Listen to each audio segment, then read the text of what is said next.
It's time for Twit This Week in Tech. Oh my, do we have a show for you. Christina Warren's here from Microsoft. Future is Amy Webb. And they have lots to say about the new Mac Pro. Who is that for anyway? Are companies amoral or immoral? The finale of Silicon Valley. And Elon Musk dodging another bullet in court. It's all coming up next on Twit. Podcasts you love.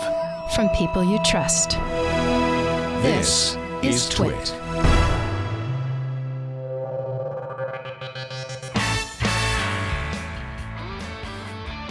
This is Twit, This Week in Tech, episode 748, recorded Sunday, December 8th, 2019, the FAANGs. This Week in Tech is brought to you by Molecule. Molecule is reimagining the future of clean air, starting with the air purifier. For 10% off your first Molecule, visit molecule.com and enter the promo code TWIT10. And by Worldwide Technology. Worldwide Technology's Advanced Technology Center is like no other testing and research lab with more than $500 million of equipment, including OEMs like NetApp, and it's virtual, so you can access it 24/7. To learn more and get insights into everything the WWT ATC offers, go to wwt.com/twit. And by Mint Mobile. Mint Mobile's holiday deal is only here for a limited time. To get your new wireless plan for just $15 a month with their 3-month introductory plan and get it shipped to your door free, go to mintmobile.com/twit. And by privacy.com. Stop using the same card number everywhere. Use Privacy's virtual cards and protect your financial information. To get a free $5 credit you can use on any online purchase just for signing up today, go to privacy.com/twit and sign up in under a minute. It's time for Twit This Week in Tech, the show where we cover the week's tech news in obsessive detail. I have a great panel today. It's just two people, two of my favorite people. Christina Warren is here from, she's a senior cloud advocate at Microsoft from Channel 9. Hi, Christina. Hey, Leo. How are you? I'm great. You're in your office, and I see it says, I am. Hello, Twit, on your whiteboard. Yes. I was trying to be festive or I thought maybe inviting. You felt like you should erase all the secret plans that were on there. Oh, yes. All the secret plans. Yes. There's so many secret things that I normally have up on my board completely. That's exactly what it was. Actually, I notice our other guest, Christina, is joined by Amy Webb, our favorite futurist from abweb.io. And usually Amy's sitting in front of a whiteboard with secret plans on it, but I've noted you've moved your... I am. We just moved offices in New York, and I'm at my home office, which is also being renovated, so I'm like off to the side in a hallway. Oh, I like to look at your whiteboard. Amy is a futurist, and so I figure if I look at the whiteboard, I'll see what my future holds. You just might. It's awesome. Great to have you both. We decided with you two, I don't need anybody else. We did our holiday special, which will be airing on the Sunday before Christmas. I think it's December 22nd. It was Mary Jo Foley and Stacey Higginbotham and Micah Sargent. And foolishly, I thought, let's look back at the decade. 2.5 hours in, we're on 2014. and my wife's going like this. She's pointing at her watch. People are going, come on, hurry it up. 2010 took an hour. But there was, as it turns out, the decade was kind of top-heavy. A lot of stuff happened in the first 5 or 6 years. Well, there was a lot of stuff happening like around 2007 that continued. You know, we had big social media launches and big computing changes. And well, Instagram launched in this decade. Was purchased in this decade. LinkedIn was murdered by Facebook in this decade. By Facebook. I mean, there's just a ton of stories. The big story today, it came out in an email yesterday. Apple has announced that you will be able to spend exorbitant funds, huge amounts of money, on your Mac Pro starting Tuesday, December 10th. Orders will begin. The Mac Pro starts at $6,000. Oh, you wanted a monitor? That'll be another $5,000. Oh, you wanted a monitor stand? That'll be another $1,000. We're at 12 now, and you only have 256 gigs of storage and 32 gigs of RAM. Oh, you wanted more than 8 cores? You can really spend a lot of money. Honestly, this is not a computer for the rest of us. This is a computer. I'm confused about Apple's product roadmap strategy because, I mean, I had the G5, the earlier, bigger, clunkier version of that machine. I guess we should call this one the cheese grater. If the last one was the last one we called the trash cheese can. There's the cheese graters, the vintage ones, then the trash can. And so then I have the vintage, which looks more like a cheese grater than the cheese graters does. So here's what I don't get. I appreciate the fact that it's theoretically modular and that you can theoretically add components and add on your own. I mean, I'm sitting in front of the trash can on my desk, and technically you can take it apart. No, but you can't the ports are in a dumb place. Yeah. There's not enough ports. The ports are in a really dumb place. The thing gets very, very hot, and ultimately. I'm not editing 4K video. It doesn't have enough power somehow. Right. And I bought a very high-end version. So my question is, between the multi-$1,000, or I guess the $1,000 stand that holds the multi-$1,000 monitor, I don't understand what the product strategy is. Maybe you guys can help me figure it out. I mean, I think a lot of people are kind of confused with that. I mean, I think the product strategy is that they did actually listen to the feedback from the trash can, which I remember reviewing it back in, I guess, what was that, 2013, 2014, whenever it came out. It was announced 2013. Mine arrived early 2014. Yeah, I reviewed it early. Years later, there were no upgrades. That was it. Which was the massive problem, right? I mean, I think that, because what you bought in 2014 wound up being the exact same thing that they are still selling now. Yeah. And to your point, Amy, the ports weren't in a great place. It could overheat. It didn't seem to have enough power, even if you got it the way that it was. It claimed to be modular, but it wasn't really. Yeah, and that was the thing. 2 years ago, Apple brought in some journalists and said, we blew it. Right.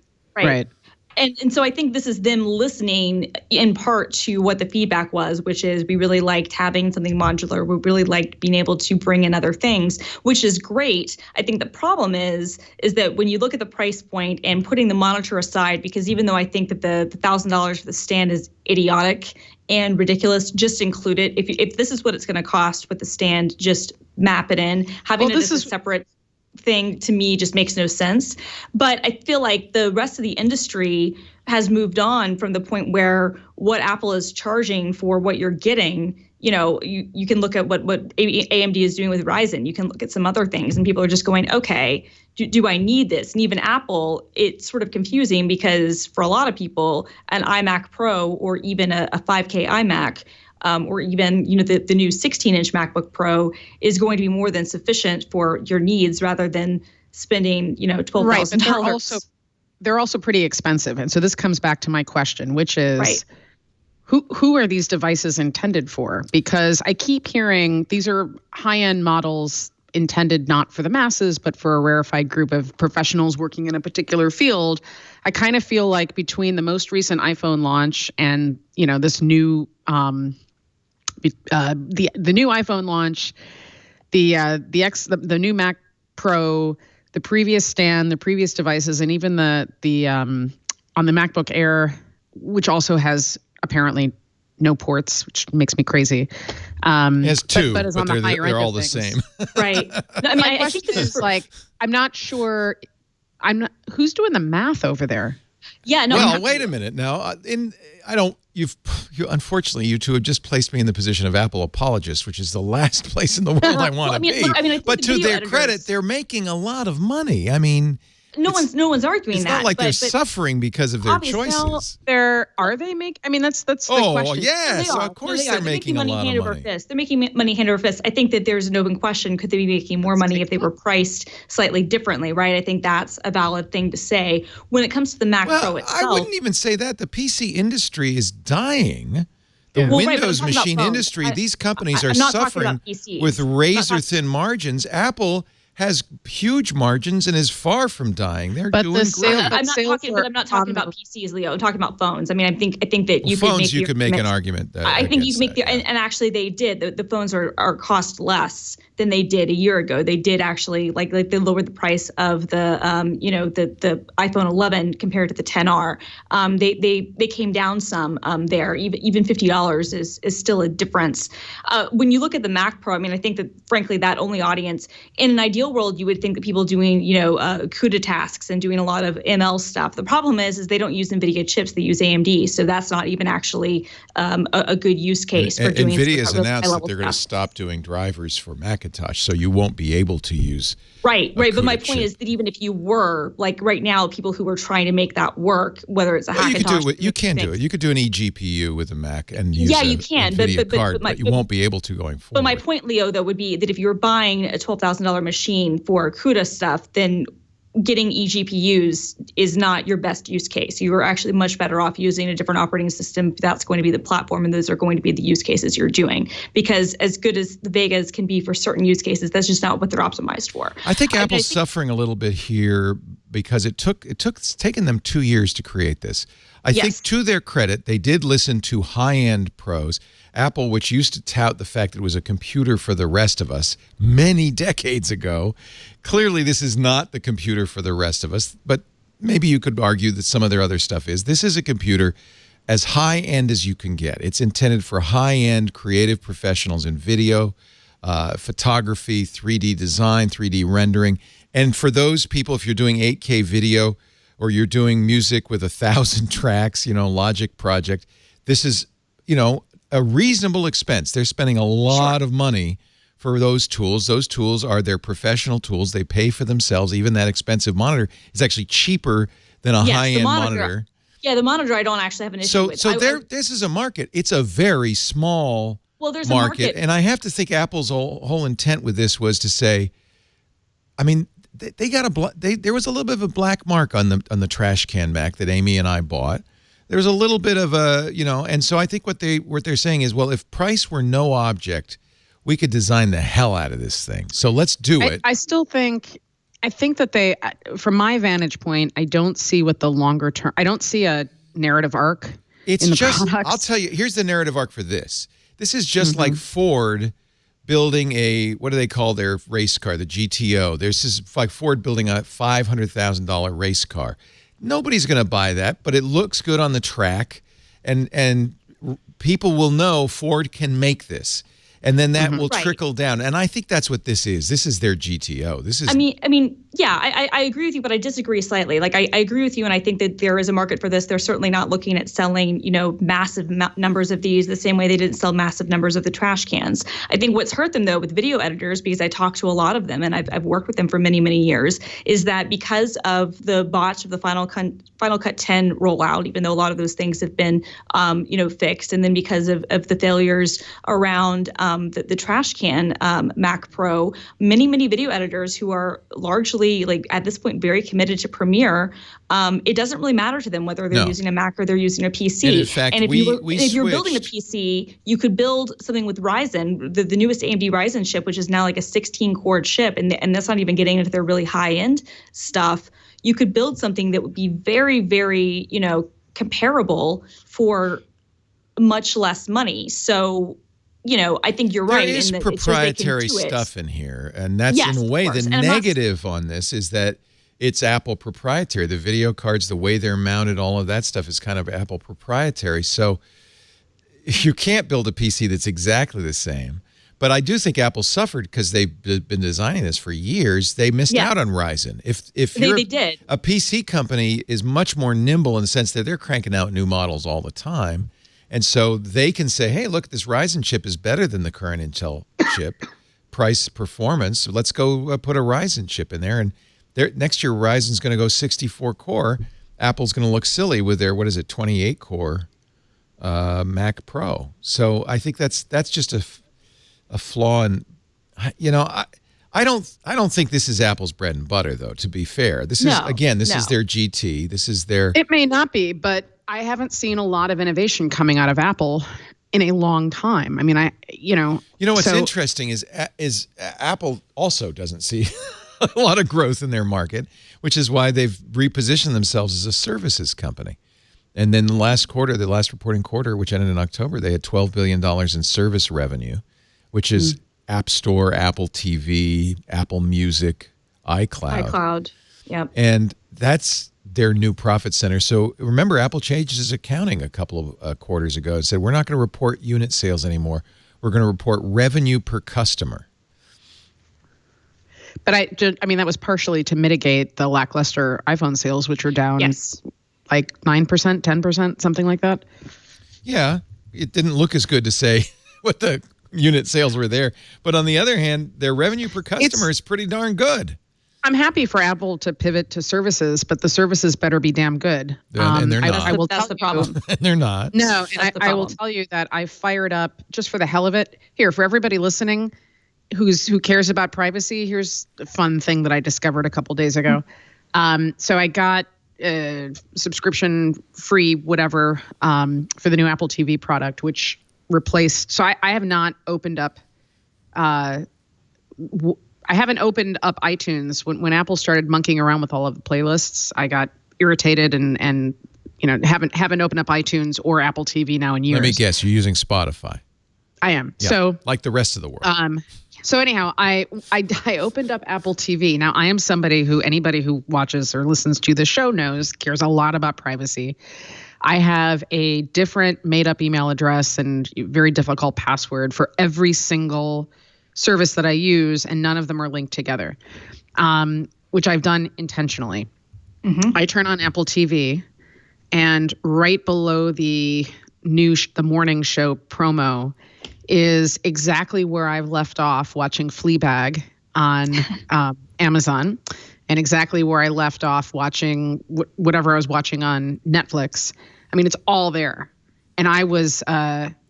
How do they know? Like my house had been broken into. Well, I guess I gave somebody permissions at some point through the TOS, but man, I was ticked off. I think that the way that works is if you've entered in your password into those apps on one of your devices, it can share that. I guess is how that would work. And so it's just so Fleabag's on Amazon Prime. You have an Amazon Prime app on your Apple TV. That's why it happened. Right. So you were watching it on Roku. But as far as that Amazon Prime's concerned, the platform's irrelevant. It knows what you're going to watch next. And then Apple TV does this. Pardon me? I think it was iOS porting everything in. Right. Into the new Apple TV, no, which is problematic for a couple of reasons. One, it's not. It's not? No, it's your Amazon Prime. If you have an Amazon Prime on your Apple TV logged in, it knows where you left off on every other platform, and that's what's going to show you. And then where you might not like it, all of that gets piped into Apple TV, that big front page app that they want you to use. The only company that doesn't do that, you don't have to, is Netflix. So you notice it doesn't know what's next on your Netflix, but it knows what's next on everything else because you've logged into everything else on your Apple TV. It doesn't have to go through iOS. My point is this. Because where I left off on the show now lives inside of the Apple TV app on my iPad, that tells me that there's a... Well, to be fair, it lives inside your Amazon Prime account and all of those things. And Amazon knows it. Amazon's telling Apple when you launch your Apple TV. That doesn't mean Apple is... No, but you do have the option to choose yes or no if you want the TV app to use those applications. And honestly, so like you could say no, or the TV app of late, because services are so important for Apple, the TV app has done a lot to promote Apple TV Plus. Right. And I don't want to see all those ads. It's the same reason I stopped using Amazon devices, because it was all about Amazon Prime. So if you want, you can use the Apple TV like it used to be, which is just your So apps. this is what gets me to the services, because I know that, I'm not sure what Apple is doing with music. I'm not sure what Apple is attempting to do with these awards, and all of these other things. But if you think of Apple as a sort of like, one of the things I've been thinking about is there a new kind of meta platform in the process of being born? Oh, that's a great question. I think that's the case. Right. That's what after I was irritated and felt violated, the thing that I was left with was, whoever's got the shell, the UX shell here, seems to maybe potentially have access to the data that I've worked very hard to de-identify across all of these different services. Yeah, I don't know if they actually have access to the data. I don't know if they actually have access to the data. I don't know either. But I mean, it's a valid question to ask, right? And it's worth looking into, but I don't know if they do. From what I understand, they don't. From what I understand, it's basically just an API piping in, like unlike Google and Facebook, what the watch information would be. Unlike Google, Facebook, Android, maybe Windows, Apple tries really hard to do stuff on device. And so I'm almost certain, and you're right, I haven't looked either, but I'm almost certain, and I think it's usually safe to assume that that's the Apple TV, that data is stuck in the Apple TV, that it's not sending it back to Apple. But who knows? There's value in it. And frankly, if I were you, Amy, I'd be more worried about the fact that if you're watching that on a Samsung TV or a Sony TV, it's telling Samsung and Sony that you're watching it. I mean, if you've got an Amazon Echo running, it's probably listening in. If you've got a Google phone, it's almost certainly listening in. Right. The kind of interesting thing is that we believe that when we watch something, it's one directional. Yeah, no. And really, anytime we are watching anything, multiple parties are watching us back, not just one. Yes. So this is the interesting point that I hear from Apple users all the time is the reason they use Apple is because they trust Apple to a greater degree than they trust all these other people. And Apple certainly plays on that by saying constantly, it's on device, it's on device. It's why Siri is so useless, is because so little information is getting sent back to Apple. Now, it really, all of this, whether how you feel about Google, Facebook, Apple, anybody, Amazon, comes down really to personal feeling because we don't have a lot of information. It's all kind of a gut feeling based on what we've observed. And it could very well be, and I think there are a lot of people who make the argument, well, the only reason Apple doesn't care is because they had an ad platform that failed, so they're not trying to sell ads anymore. They tried iAds, but it didn't work. So they're making a virtue out of a necessity. And who knows? I mean, maybe they secretly harbor an interest in collecting this data. Certainly there's a lot of revenue there. And if you're a services company, then, you know, I won't go that far. I will go. Here's what I will say. Apple will only protect your privacy as long as it's a money maker for them. The minute it's a money loser for them, I don't think they have philosophically any objection to going in another direction. So let's go back to that idea of a meta platform. Here's sort of where I think this is potentially heading. You know, we have all of these PIIs, personally identifiable information, following us around everywhere. I'm going to sneeze. No, I'm not going to sneeze. So, I know something about you now. Everybody does. So if we're talking about Esther Dyson used to call that your data smog. Yeah, it's the gas coming out of your car. Right. So here's the question. You know, is it plausible that Apple and others are in the process of developing sort of personal data records, a single place that houses all of our data within one system? I mean, they're kind of already doing that, but if you look at Apple's foray into health and healthcare systems. Well, that's a perfect example. So for instance, Apple Health now lets me tie into my medical provider. Right. And so all my health records are now in Apple Health. But Apple says very clearly in the terms of service, this never leaves your phone. We do not get this information. It doesn't matter. That's the services piece of this. They don't have to mine and refine the data in order to derive value. Well, that's my contention. So Apple, as long as they see a revenue positive direction that protects privacy, will go that way. As long as it makes them money. In fact, it might make them more money because they're the privacy protectors. And a lot of people these days are going to go there. They're going to do that. But the minute the minute it's a money loser, I can guarantee you Apple would say, well, now we'd like Siri to be better, or we could do a better job of protecting your health if you would give us your health information. Well, so that's the interesting thing. Just on this thread, just really quickly, because Amazon and Google are also both going in the same direction. Well, we know Amazon is going up all of our PIIs. Yeah. The revenue derived is through mining and refining, I think, on Amazon and Google's side. You know, if Apple emerges as the top tier, I guess what I'm getting at is, you know, maybe there's a new kind of wealth divide in the process of being born, but one derived from data. People have said that in fact, there was a whole piece in the New York Times some weeks ago as privacy as a luxury item. And that's the interesting thing. It is expensive to be in the Apple ecosystem. That was actually me who said that. I will send you the link right now. See, you're so smart. I knew it was somebody smart.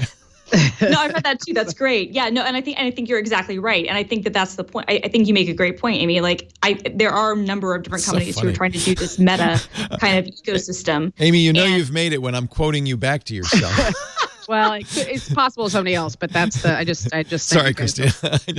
No. I actually think it was Amy, because I remember reading that and thinking, oh, I know her. Yeah. No, but that's exactly right. I mean, look, to your point, Leo. I mean, I can't. I'm not going to try to speak on behalf of any company, not even my own that I work for. When it comes to this stuff, Apple, I do think they've made it very clear that one of their values, or they've stated one of their values, is privacy. And look, we can be cynical and say it's probably because it's a differentiator, right? That's where I get cynical when they say it's our DNA, it's our values, we're living our values. I don't buy that, because when Russia says, well, now you have to put the Russian apps on iPhone, they don't leave Russia. When China says, now you have to give us dissidents' data, they don't.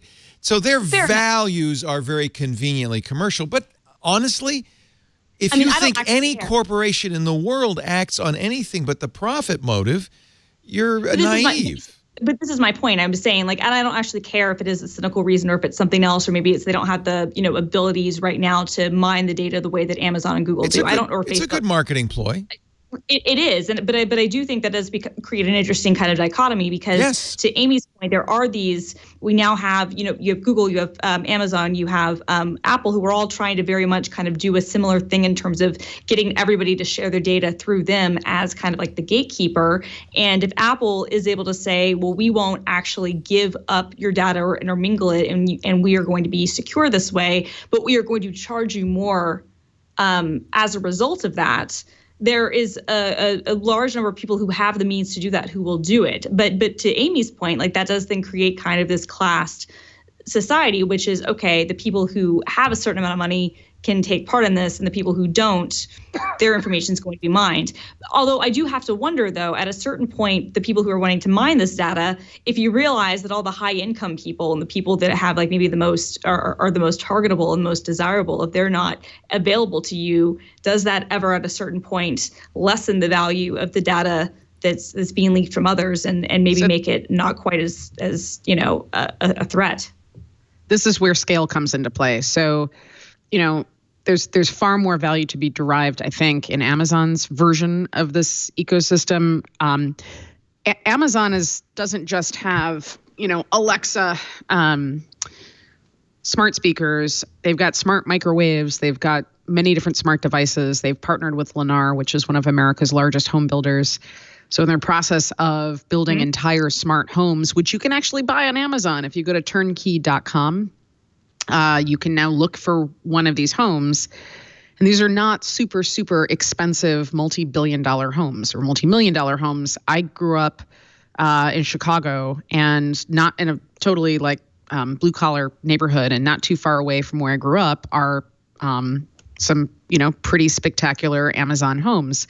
So if we start to look at the downstream implications of all of this, what does it mean? It means that the people who are being targeted in Amazon's ecosystem are probably the ones who are going to be on the more vulnerable end in a free market economy. You know what I mean? We should mention that Amy's written a great book on this subject called The Big Nine, how the tech titans and their thinking machines could warp humanity. And you talk about this. And you include Apple in The Big Nine. I do. So you don't give Apple a pass. Well, I'm not necessarily saying these companies are evil, and I'm not saying that they are, even the Chinese ones. I am oftentimes saying that Facebook is evil. I think Facebook has made some horrifically. I think we can all agree decisions. Facebook is evil. There's no. But no, I mean, the jury's the other ones, not out on that one. and I grew up in that collective, Microsoft and IBM. I think a lot of people have mistakenly written off Microsoft. Yes. And yet, literally, the world does not work without Microsoft. It's the invisible infrastructure that powers everything. Right. Azure is everywhere. And the same deal with IBM. I think a lot of people have written them off and don't understand why you would group them in with these other big companies. What's the IBM acronym for these companies? I'm trying to remember. G It used to be Mafia. FAANG. G Mafia. It's the G Mafia. Google, Microsoft, Apple, Facebook, IBM, and Amazon. Right. And then there's the Chinese Tencent, Alibaba, and Baidu. So the BAT. Yeah. So G Mafia BAT will give you the 9. Yeah. And I don't think that they are. I think I'm not calling them evil. I don't think the big tech companies are evil necessarily. I think we've got like a systems level problem here, and usually systems level problems that are gnarly and complicated require deep questions and systems level solutions. We just haven't started to do that yet. That's all.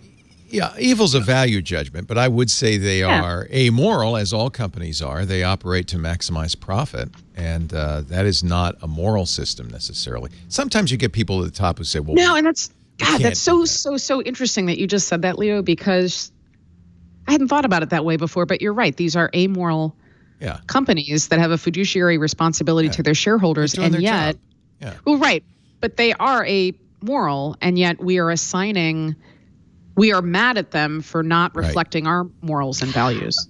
Well, the one caveat I would say there is, as a person who works at one of these G Mafia companies or one of these, Big Nine or whatever, is that the people who work at these places, just because the companies themselves are amoral, which is true, doesn't mean that the people who work there aren't.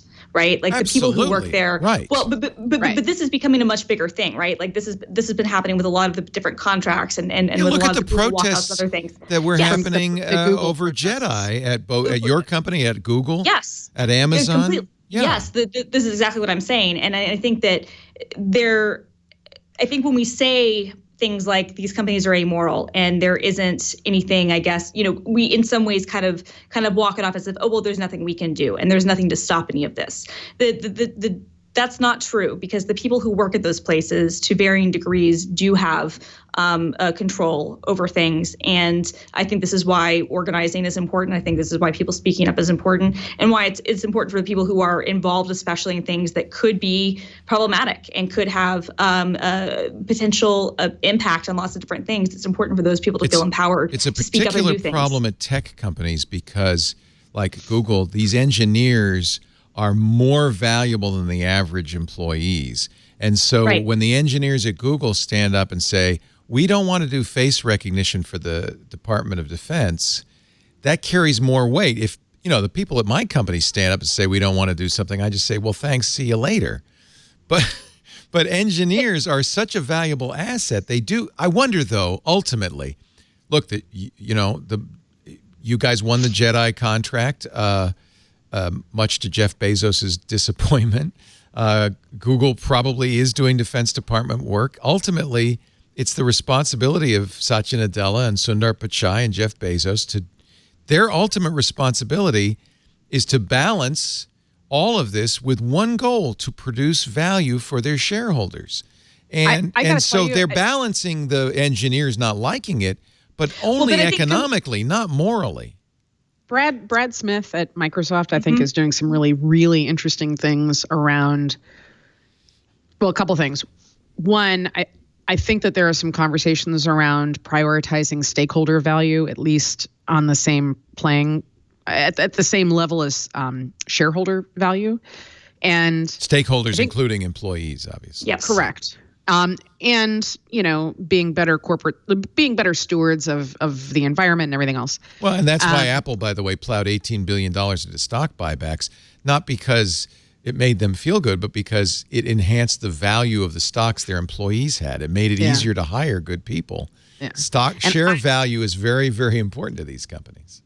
Brad Smith, I think, is a clever student of geopolitics and geoeconomics, and has been in the process of building a corporate foreign policy group within Microsoft, which I think is smart. That's interesting, yeah. I also know that they're reorganizing a little bit to engage in more long-term corporate foresight and strategic planning, which is that's the stuff that I do, which is good. I mean, I think it would be, and that's kind of what, I don't know. I'm curious to know what's happening with the changes at Alphabet. We're going to talk about that in a little bit. Well, too, I think huge change.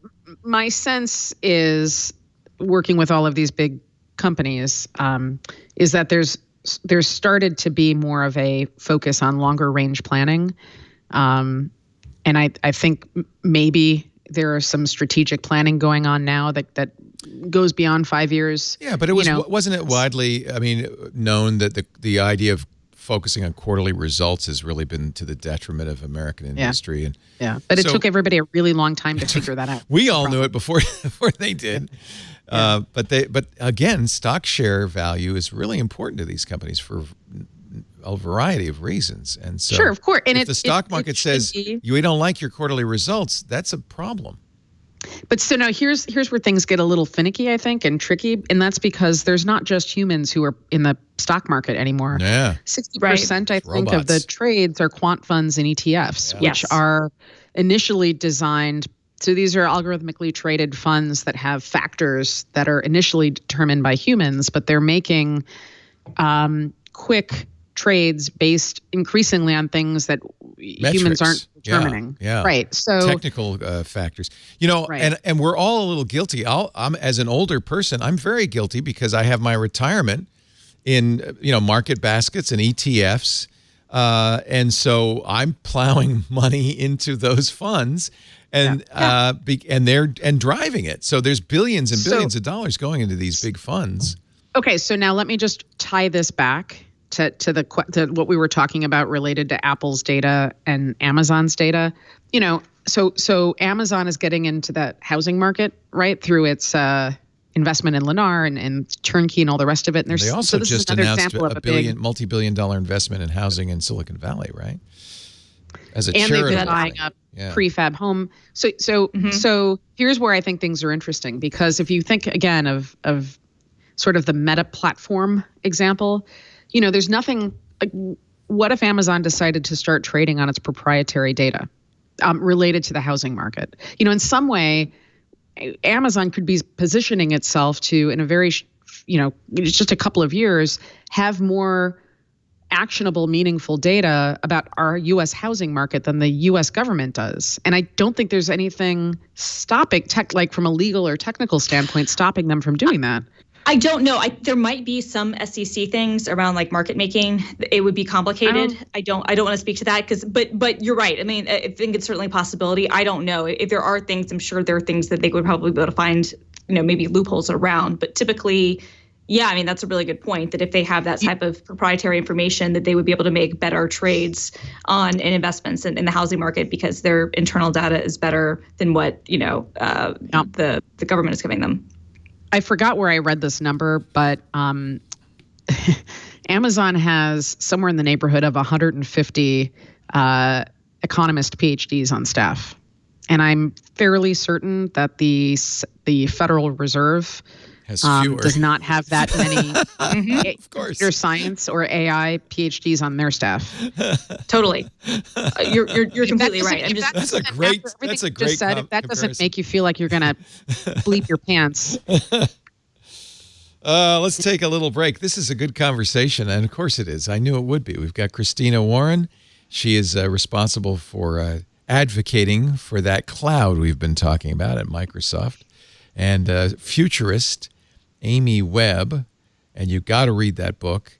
That, I would also say, for a lot of people, Shoshana Zuboff's book is also Surveillance Capitalism. Kind of critical reading. Yeah. I would be critical as you read it, but it's input that's very interesting. And it's very, very long. She and I have the same editor at Public Affairs. So I remember when he was attempting to edit that book. He was burdened by that book. Yeah, she wrote a lot, but she worked on it for a long, long time. Yeah. Yeah. It's an important, I think, part of her thesis, and the research is vitally important in every conversation going forward. Yeah. And she's brilliant. So it's a fascinating topic. And we talk about it a lot more than I thought we would. When I first started, covering tech, I thought I'd be talking about, the latest computer chips and how much RAM is enough. It's really metamorphosed as tech has become an integral part of the fabric of our society. And we're all grappling with, what do we do about it? And even if it's humans, as you make an excellent point, it's like Soylent Green. Big tech companies are made of people, but they also move in a way that is maybe less people driven. So it's fascinating to watch. I guess this is really what you are constantly banging your head against, Amy, as you try to figure out what's going on in the future. Let's take a little break, come back with more in just a bit, including, new leadership at Alphabet, which might not make any difference at all. I don't know. I want to talk to you about this thing because this is the best thing ever. This is my molecule. This is the new mini molecule or little molecule. Molecule is air purification done right. It's not a filter. It's not a HEPA filter. HEPA, which was invented during World War II, is really just a filter that traps big particles and stores them in the filter. Do you throw it out? Molecule goes to the next step. It actually purifies your air using something they call Pico, photoelectrochemical oxidation. It provides a solution for the entire home when it comes to air purification. And because they have two devices now, you can choose the option that's best for your space, the Molecule Air for the big rooms or this Molecule Mini for a smaller space, or a combination. We got our first Molecule because Lisa was complaining about waking up with sinus headaches every morning. And I felt bad. And so we got the Molecule, immediately cleared them up. And I thought, this is interesting. In fact, we know when the Molecule has been turned off, if somebody unplugs it, the house cleaners unplug it, or somebody's in the, something goes wrong, and she wakes up with a headache, and she says, check the Molecule. And, of course, immediately, it was off. We know it works.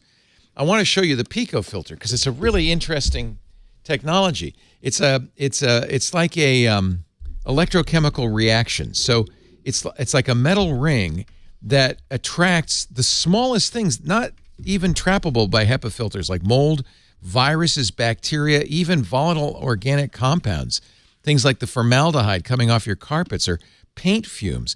It traps them, and then it uses a UV light to burn them up. They are destroyed. So instead of becoming a carrier for all these pollutants, it actually captures them and destroys them. That's Pico. So it's a two-step filter. Inside here is this is the like a regular air filter, and that gets the pet hair and the bigger stuff. And then inside, I can't really take it out. Inside is the little the oxidizing tube that captures it, and then there's a UV light that just burns it up. It is awesome. You can actually, if you go to the website, you can see how it works. molekule.com. This was invented it was actually patented over 20 years ago by the director of the Clean Energy Research Center at the University of South Florida. They patented this system, breaks down pollutants to harmless components, and it's been tested in labs all over the world. It really works. I can vouch for it. It really does the job. It's easy to use if you've got headaches from allergies or sinuses, or if you've got chemicals. This is great in those sick offices where you can't open the windows. It will turn that air into breathable air. You got to get it. You get 10% off your first air purifier when you go to molekule.com and use the promo code TWIT10. You can even pair this to your Wi-Fi. There's an app, and it will automatically. We just got our new filters. It was kind of nice. I didn't know I was going to get them, but it knows when the filters get low. It sends you new filters automatically. That's pretty cool, too. Molekule.com. Promo code TWIT10 for 10% off your first Molecule air purifier. It really is amazing. Amy Webb, Christina Warren. We're talking about the week's news.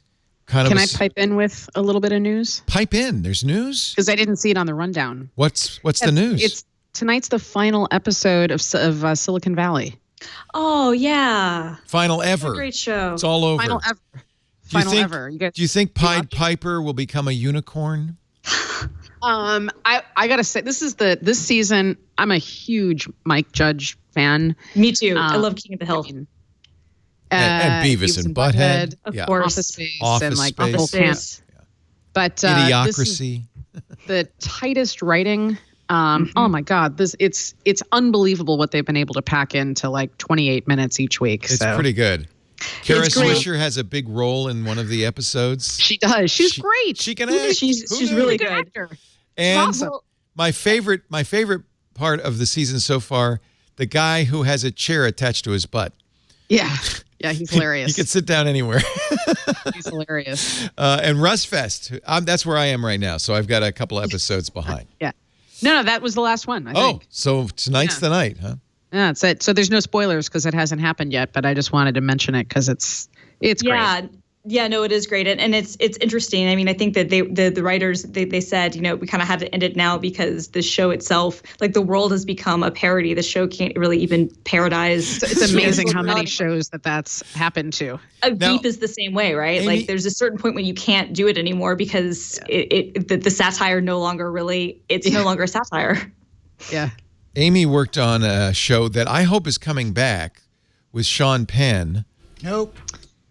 It's called The First. I don't think we got renewed. I actually do quite a bit of work on different shows and movies and things that are set in the future. So I really liked it. It was it's sad because it ended as they were on their way.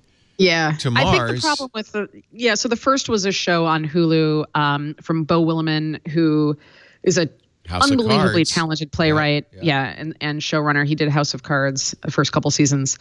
I think the problem with the way that first of all, I think part of the problem was Hulu's interface absolutely sucks. I agree. Hulu is terrible. Oh my God. I'm like, Christina, are you a Hulu?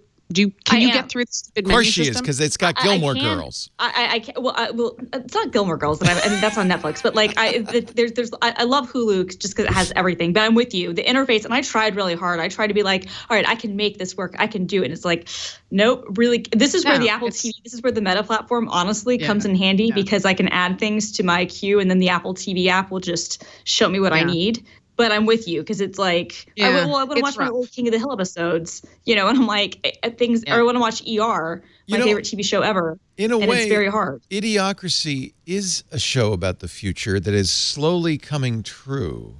It's kind of like Network. Network as well. I'm gonna give Mike Judge a little credit as a futurist because when did he make Idiocracy? It was 2004, I think. A long time ago. He's just a really, really astute observer of the human condition, I think. And because he's told now similar stories, but in very, very different ways. And he's just brilliant.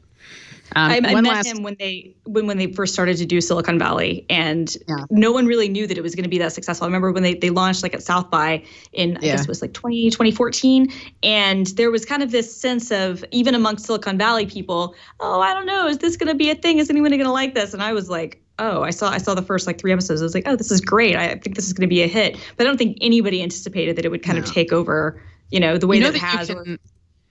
They launched, I guess, for the final season, they launched a thing, Leo, where you can make your own intro to the show. And at the end, instead of saying Silicon Valley, it could say like whatever you want. I love the intro. I'm sure that didn't go wrong for anybody. I love the intro because I'm always looking for logos and stuff. There's a lot of little jokes in the intro. You want to stop it and pause it and look at it. There is, I have one complaint, which is that Kumail Nanjiani has been lifting too much weights. He looks good. He's beefed up. Yeah. And Dinesh. He's got movie roles. Yeah. He's got movie roles. He's what happens when you become a star? He's too studly looking for Dinesh. Guilfoyle, I'm glad to say, is the same weaselly, pasty-faced programmer. Guilfoyle's kind of my type, though, if I have to be honest. He's my type. Satanist, cynical. Yeah, no, I know. It's we all love Guilfoyle. Let's talk about Larry Page. He's stepping down. 21 years ago, Larry Page and Sergey Brin founded Google and built it for a while. Then they hired Eric Schmidt for, quote, adult supervision. Schmidt let Larry take back over as CEO, but as a number of people have pointed out, it seems like Sergey is pretty dialed out, and Larry was almost dialed out. Didn't seem like they were very much. They had some employees said they haven't been in an all hands in ages, and so a lot of people are saying, it's not going to change much. Sundar Pichai, who was CEO of Google, will now be the CEO of Alphabet. He'll take over running the big umbrella company. Larry and Sergey will stay on the board and, of course, still have the majority voting stock. So if they don't like something, they can even get rid of the board. They have that much power. So I don't know how much this is going to change Google. What do you think, Amy? Is this a transition that we should pay attention to?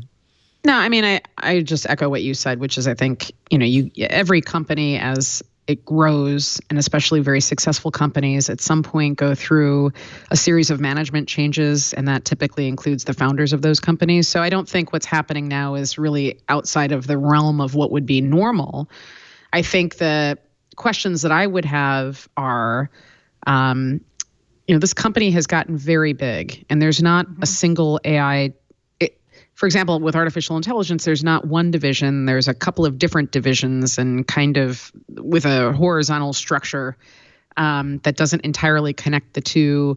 There are divisions that you could think of as almost orphans because there's not a lot of knowledge sharing between the different parts of the organization. So I wonder if with Sundar moving up and them moving out, if there'll be a more streamlined structure going forward, which would do nothing but help the organization, I would think.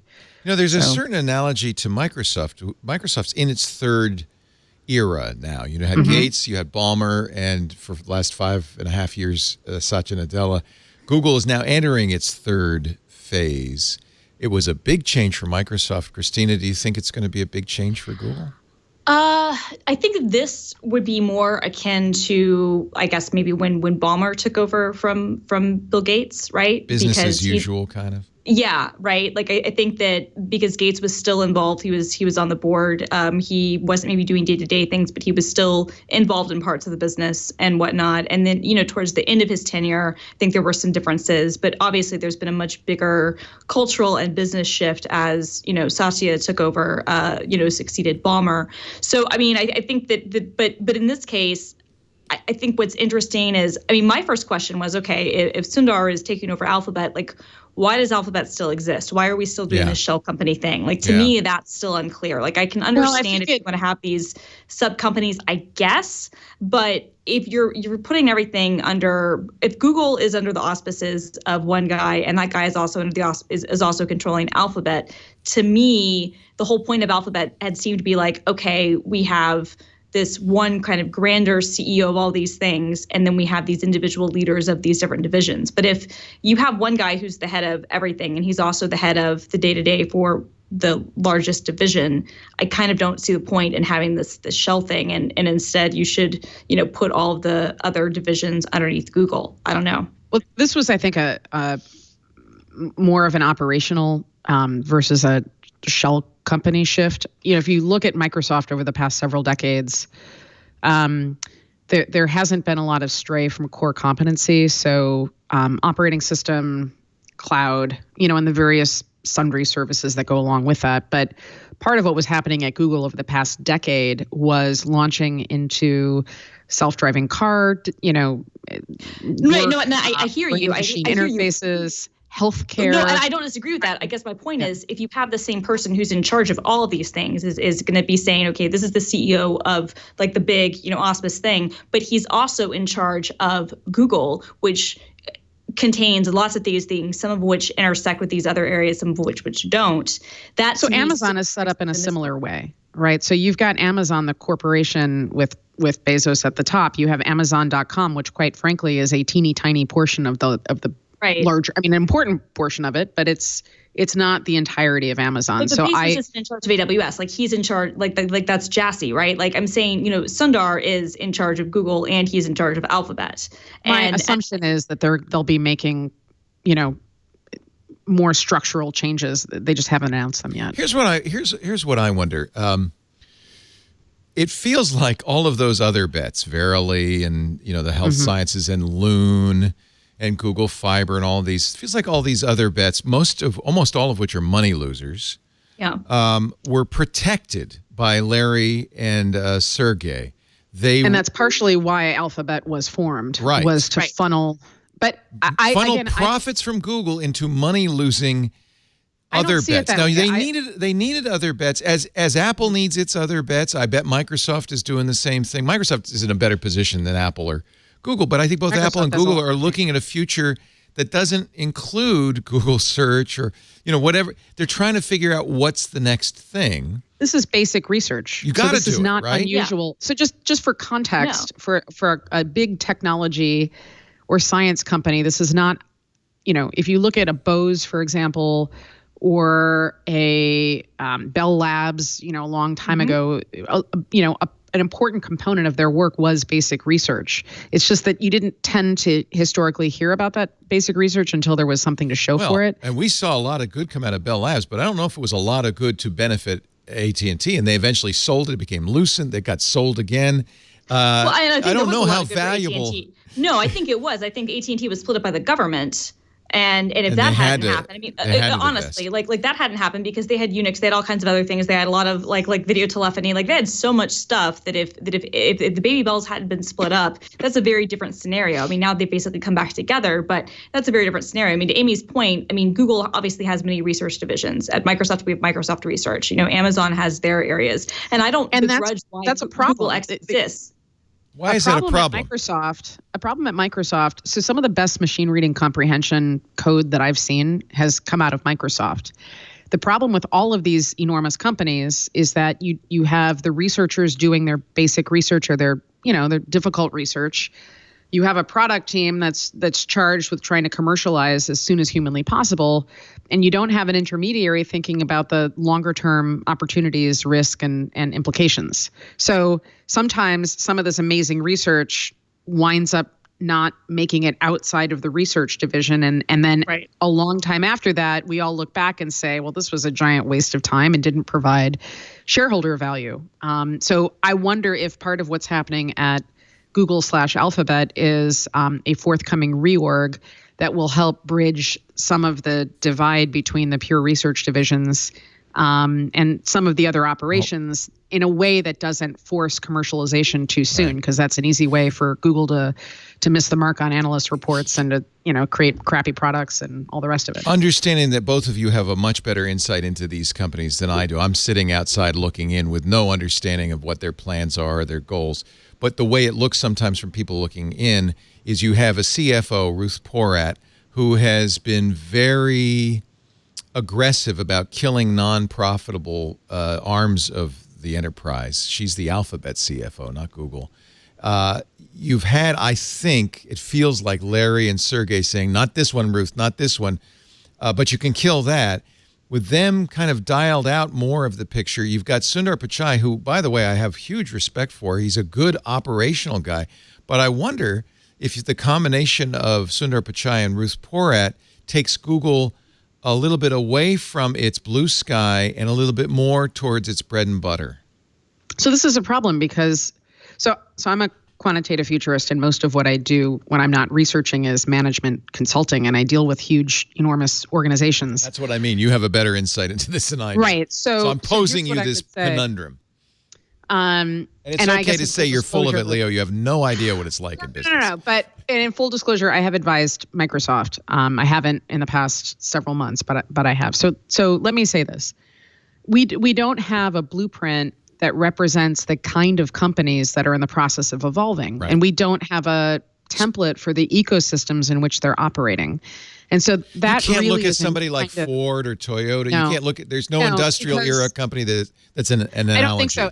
And I think that using the Industrial Revolution as a shorthand to describe what's happening right now. It's not even close. It's really not. And so we haven't had, if you look at some of America's former mega companies, like a Ford, for example, they were producing a fairly narrow type of product, and they were building a market and they were changing the world, but they were doing it in a limited way, in a tangible way. These new companies are predicated on data and the way that those data are collected, mined, refined, optimized, used, and the various products, that whether it's hardware or cloud-based, or pretty soon wetware as they start to move into health and new types of human interfaces that meld with machines. All of this presents a new kind of management challenge that we just haven't had before, and therefore it means new management. One of the things that I'm noticing is we have a lot of people who are elevating through the ranks of these companies.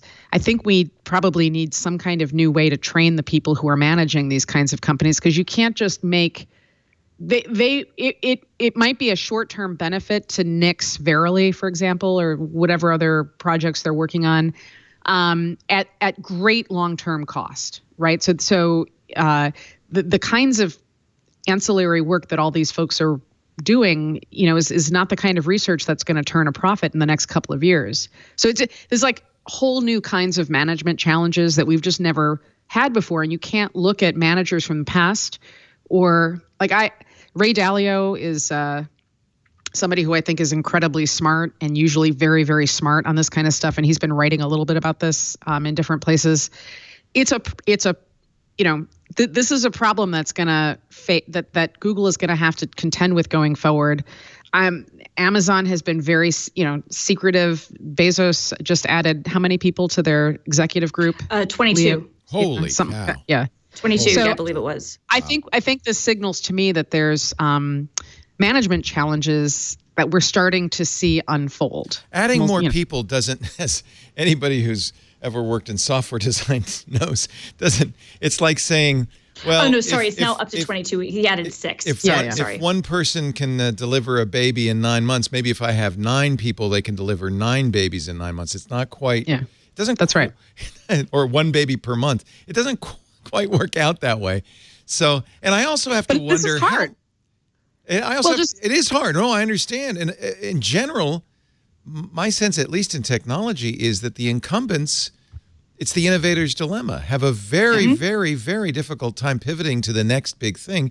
And at least until now, the next big things always come from some unexpected place. Well, it's easier to pivot and follow somebody else's lead to the next big thing. It's much harder when you are the pivot and you have to make decisions about the direction of the organization. And I wonder how much these blue sky research labs like Microsoft's or Bell Labs, which is, by the way, now owned by Nokia. Good luck, Nokia. Or Google's X and other bets. I wonder historically how important these blue sky research facilities have been to companies, whether they really did make a difference. I know it didn't help Xerox.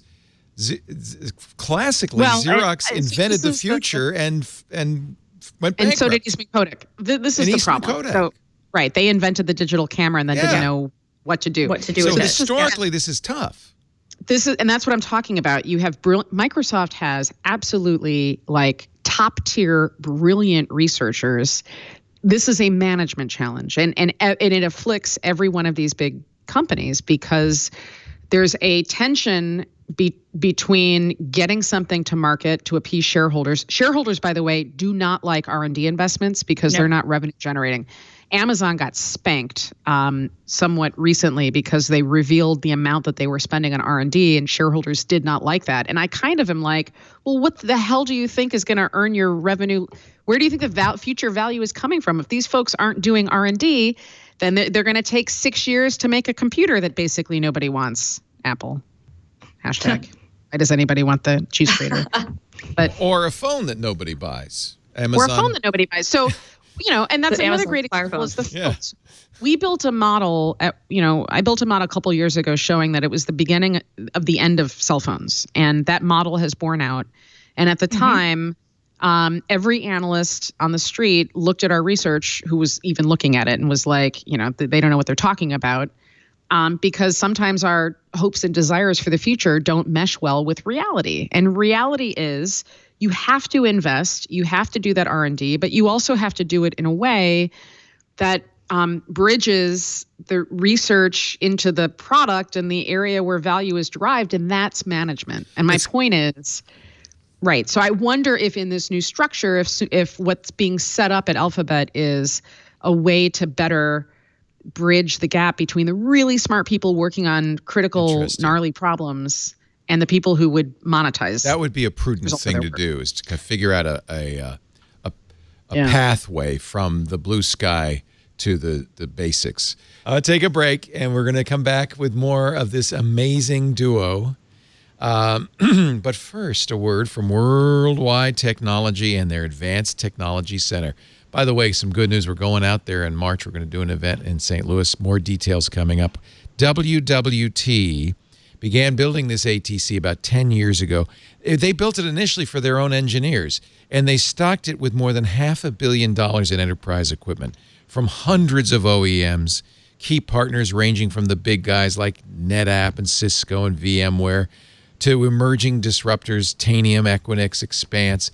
Inside there, $500 million a year, and the engineers use it to spin up pilots, proofs of concept, to create setups for their clients. It's an amazing, valuable system for WWT, but I also have to point out it could be an amazing, valuable system for you too.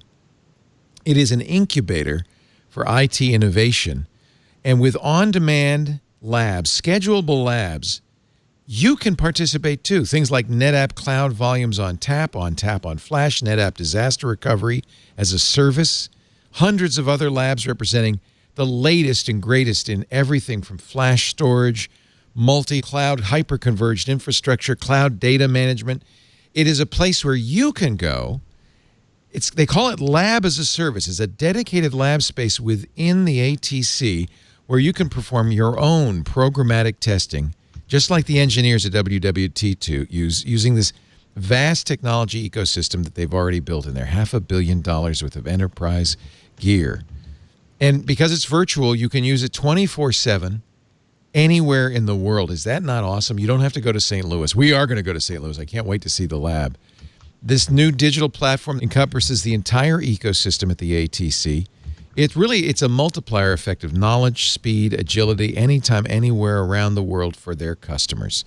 You'll get access to not just the labs, but articles, case studies, other tools that make the difference in today's fast-paced world. It's a tough world. When you're putting your business on the line with enterprise technology, it's sure nice to know it's going to work ahead of time, and that's what it's all about at WWT. Learn more about WWT, the ATC, and sign up for access to their new on-demand lab platform at wwt.com/twit. WWT, Worldwide Technology, simplifies the complex at wwt.com/twit. WWT, delivering business and technology outcomes around the world. And I can't wait. In March, we'll give you more details soon, but in March we're going to be going out there. And it's going to be a really interesting event out there. You're all invited. Google and everybody else are like, these guys are like captains of a ship that's burning. They're building the lifeboats as quickly as they can. That's a good analogy. I have to point out, there is a massive storm on the horizon, and that's government regulation. It's really interesting that Larry and Sergei both said, okay, you guys take it over. At the very moment that Google is under all sorts of investigation, their employees are rebelling. There are lots of challenges that have nothing to do with can you make a better search engine or a self-driving vehicle. So let me ask you about. I'm going to ask Christina about this one so we can balance it out. But how worried should these companies be about government intervention? Is this all just political bluster, or is the next president going to say, Google, you got to get rid of YouTube? I think it would be great if there was more sensible and focused. Maybe the government was looking at things in a sensible and valid way to say, has there been overreach, and are there things that maybe these companies are doing too much that we should step in? At the same time, I personally think that a lot of it is just political bluster, and I'm very hesitant just because of looking at everything that's happened in the past. That every attempt, anybody who's said that we will regulate these things has ended up not doing it, and in fact, the trend over the last 30, 40 years, no matter what administration has been in power, no matter who's been in charge of Congress, has been about deregulation rather than adding more regulations. So I'm actually not in any way hopeful that there will be any sort of government stepping in any meaningful way. The European But that's interesting that you put it that way, Christina. So you would like to see maybe some government intervention and regulation? I would like if it was done in a smart way and in a focused way. Yeah, I think that there would be in some cases definitely, especially around data usage and privacy. I think that, yes, I think that there are problems.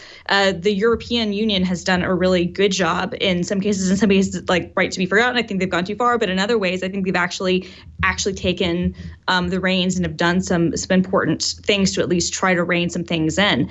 But I'm right now, even though I support a lot of the candidates who talk about regulating tech, I roll my eyes, if I'm being completely honest, because I don't think that it's going to happen, and it's especially not going to happen that they say that it is. I got to point out, though, that you work for a company that's already saying we're going to do what California tells us to do, because the new California Privacy Act goes into effect January 1st.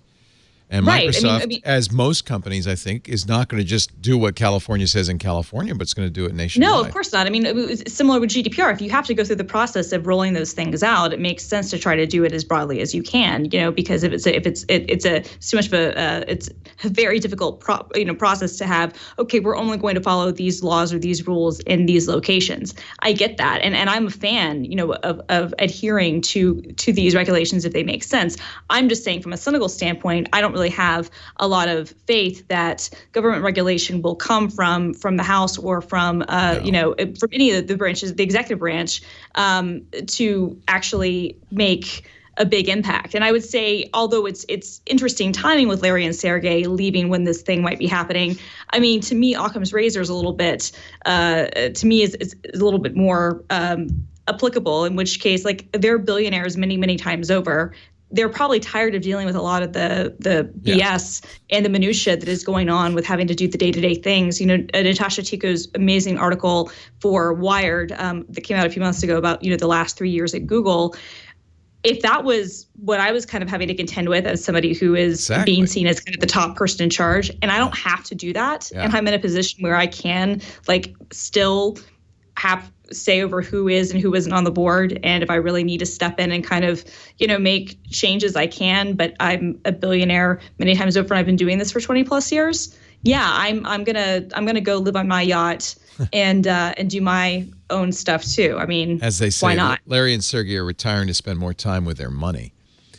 Amy Webb, what do you think about I mean, honestly, you can listen to these promises from Bernie and Elizabeth Warren and go, well, that's all nice, but don't forget, the president doesn't get to, he's not a dictator. You got Congress to deal with. Seems unlikely that a lot of these things they're promising will happen. Bernie just said something I thought was great. He said high-speed internet should be a right in this country. Couldn't agree with him more, but I doubt very much that we have such, at this point, our government is so broken. I don't expect it to do anything. Well, I don't know that if you're going to defend Apple tonight, I guess I will defend the government. Please defend the government. Somebody's got to. But let me first say, I believe very strongly in public service. We don't really have a culture of public service in the U.S. And I donate about 20% of my professional time back to public initiatives. Thank you. I agree. That's a couple of those initiatives have to do with policy.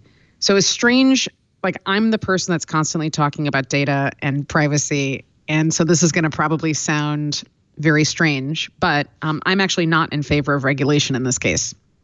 The way that the structures of our government currently works and the levers that we have that power our democracy, the regulatory framework would make it impossible. There are larger forces at play, and talk about not even industrial era. This is agrarian era.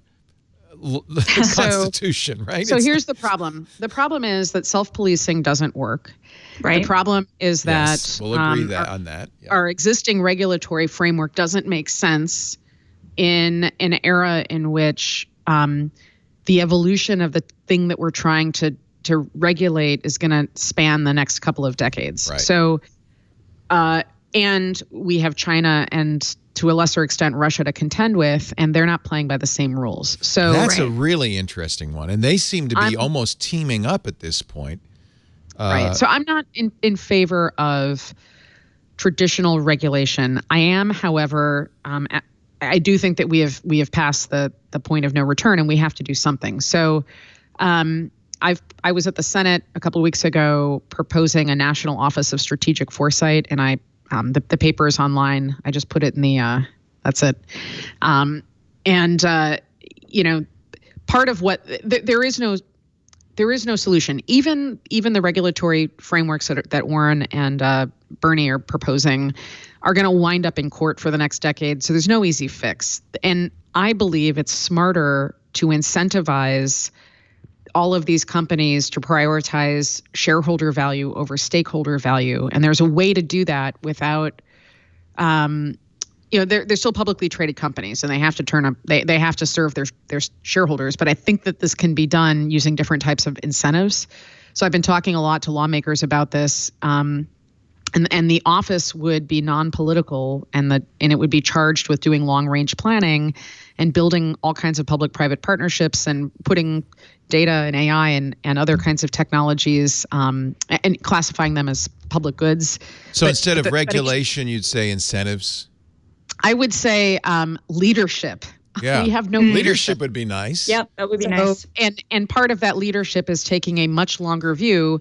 The benefit of democracy is you don't like who's in office, you vote them out in a couple years. Right. The drawback, of course, is that this makes it very easy for science and technology to be politicized. And so, we're kind of at a point where having political arguments about tech is not in our best interests.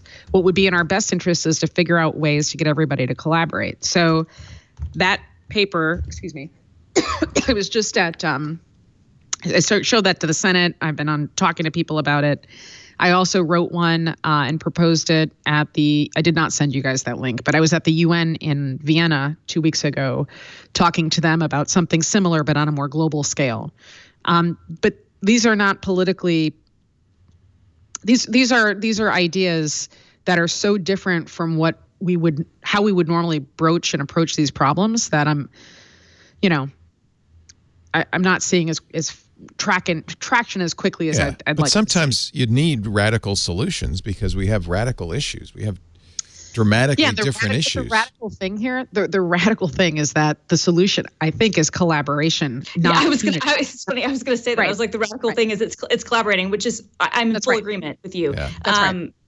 And I support your initiative 100%. I hope that it can get traction. I think it's difficult, unfortunately, with how politicized everything is on both sides sometimes to get to that collaboration point, right? Wow. I feel guilty about wasting your time here on the show, you two. I think you both should get back to your much more important things. But I've got anything more important. Amy does. I don't have anything more important. Big thing. So somebody on the IRC mentioned the Office of Technology Assessment. Oh, that's so sad that we lost that. That's so sad. Mm-hmm. Killed in the 90s by Newt Gingrich. Yeah, it was. It was killed after his contract on America, which is for America. But I think on is probably a better preposition. Okay. What's interesting is that this office became the gold standard all around the world, and it's fascinating. It's like we have such incredible brain power. I know everybody likes to rag on the federal government, but I know some really, really sharp people who have dedicated who could make up way more money outside, but have dedicated their lives to public service because they believe in something. Look at Matt Cutts. Totally, Matt Cutts is a great example. Perfect example. Absolutely, absolutely. Actually, I think government is filled with people like that. Oh yeah, people love to make fun of, but it's Matt Cutts is there. I mean, I could rattle off the names of many, many, many people. I have a number of friends who've taken like sabbaticals from big tech companies and then do like an 18-month or 24-month, like tenure at various parts of the government. It's just as you were saying that Microsoft and other big companies are not monolithic. They're filled with great people with great motives. Yeah. Government too. We only see a part of it, the tip of the iceberg.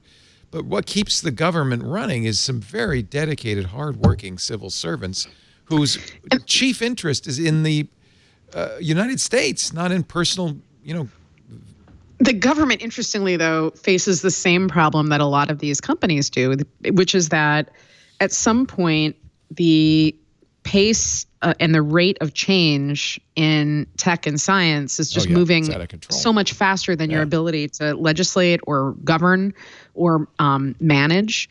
And so that's the thing going forward that I think everybody's going to have to contend with, which again is why I'm kind of interested to see what Brad Smith is doing at Microsoft and what the changes might be there and what Sundar Pichai will do at Google and and Apple. I'm sorry, Google and Alphabet. And why Jeff Bezos is such a compelling leader, because nobody knows what's going on at Amazon. The irony, right, is that you know they're which I love actually. I'm kind of envious of this. They're a very like write down everything culture where everyone writes everything down. Yeah, so there's got to be but yet they do a really good job of, I guess, preventing leaks because none of the memos ever get out, which is kind of. It really is, right? Because literally this is a company where, like, as their executives, they write everything down and are very memo driven, which I think is fantastic. But we never see any of that. Yeah. Let's take a little break. Amy Webb is here. Her latest book is actually, you're always writing new books. I'm on a new one now, but I'm writing now. But the Big 9 is the one to get for now, and then you can go out and and get the new one, and we'll have you, of course, on Triangulation when the new. Can you tell us what it's about? I cannot, but I'm very excited about it. Just keep it secret. Yeah. But you can still get the Big 9. All about the bat fangs or whatever they're called. G Mafia. G Mafia. How the I like bat fangs better. I think that's the title. It's the bat fang episode. The bat fangs. Yeah. What is it? Baidu, Alibaba, Tencent, Facebook, Amazon, Apple, Netflix. It kind of works. Google. It almost works. Bat fang. I think it works out that way. Yeah. Fangs. The Big 9, how the tech titans and their thinking machines could warp humanity. It's also wonderful to have Film Girl on. Christina Warren, you make me just want to talk about TV and movies and forget all this hard stuff. But I mean, can we do that? Because like that's I'd much rather, to be honest with you. Have you been watching Watchmen? I have. What do you think? I like it. It's so I haven't weird. started it yet. I can't figure it out. So I never saw the movie. And I haven't read the comic book. Did you read the book? I ordered the book. That's my favorite comic book of all time. Yeah, everybody agrees. It's my favorite comic. Yeah, everybody agrees. It's like the greatest graphic novel of all time. Yeah, in fact, some people even say one of the best novels of all time. So I bought it. And it still holds up. Yeah, well, I'm reading it now so that I can understand what the hell is going on in the show. Alan Moore apparently was not... He didn't say anything when the new version was happening, and then he publicly came out pretty recently, like not thrilled about it. Well, it's a sequel. It's Alan 10 Moore years later. Alan Moore. He's Alan. It's a totally different... It's the same universe. It's the same title. It's still got Ozymandias in it, and I mean, there's still squids, but it's the future. I guess there's a bunch of Rorschach masks, but there's Rorschach masks. Yeah. I don't know if Rorschach's around. Anyway, I like it. It's very weird. I'm actually really into the morning show, I have to be honest. Are you? See, you like that kind of stuff, the touchy-feely stuff. I made a tactical error with my 9-year-old. Oh, well, I haven't watched this week's yet, but I will. I have to admit, as I've watched it, I've gotten more and more engrossed by it. It started out I did not like it because it was too fake. This is the morning show? Yeah. Yeah. What's the deal you made with your 9-year-old? I last night thought like, hey, let's watch Dune. That was a bad idea. That's perfect. Which one? Let's read Dune. 9 is perfect she was for like Dune. she was like obsessed with like Virginia Madsen at the beginning and like the spice menage. So she's all into it. And then I forgot about I shouldn't be spoiling this for anybody, but I forgot about the sand. Like I forgot like, oh, that's right. This is maybe not appropriate for my 9-year-old kid before bedtime. Okay. I'm trying to remember. It gets a little gnarly. It's a little scary. It's a David Lynch movie. David Come Lynch, on. Exactly. I love David Lynch, but yeah, no, I do. Like I said, not my best moment in parenting. I'll be honest. Sting as Baron Harkonnen. Yeah. No, he's not Baron Harkonnen. He's the son of Baron Harkonnen. They're making a whole new. So that's another remake that's coming out with. I think that's an They unmakeable. remade that so many times. I think it's an unmakeable. There are science fiction books cannot be made, and Ringworld is one, and that one is another one. You just can't do it. I think I agree with you. Yeah, I mean, people have tried and failed, but Watchmen, interesting. All right. And the morning show, I'm gonna watch a little more. Yeah, the latest episode this week. It's actually very difficult to watch. But it's a very, very, very good hour of television. You're of the Friends generation. But I'm not even talking about that. Like obviously, I watch Jennifer Aniston and I go, what's the deal with Jennifer Aniston? Have you guys ever watched Friends without the laugh track? Yes, it's so eerie. Yes, I love that. Really it's like sociopathic. It's fantastic. You know what's really bad without the laugh track? Big Bang Theory. Yes. Because it's not funny. That's the show that I watch when I have insomnia. It helps me go to sleep. Right, totally. No, but I think Jennifer Aniston is fine in it. I think Reese Witherspoon is better. But this week's episode, Reese Witherspoon's fantastic in it. Actually, she's very this very is good. her period. show. Yeah. Totally. And I think that I thought that everybody gave Nicole Kidman so much credit for Pretty Little Lies, and Nicole Kidman was great, but I always thought Reese was just like, I agree, perfect in that. But I've been a Reese fan since I was like 7 years old, and I saw The Man in the Moon, which was the first movie she was in. So, good movie too, actually. But is that the Andy Kaufman one?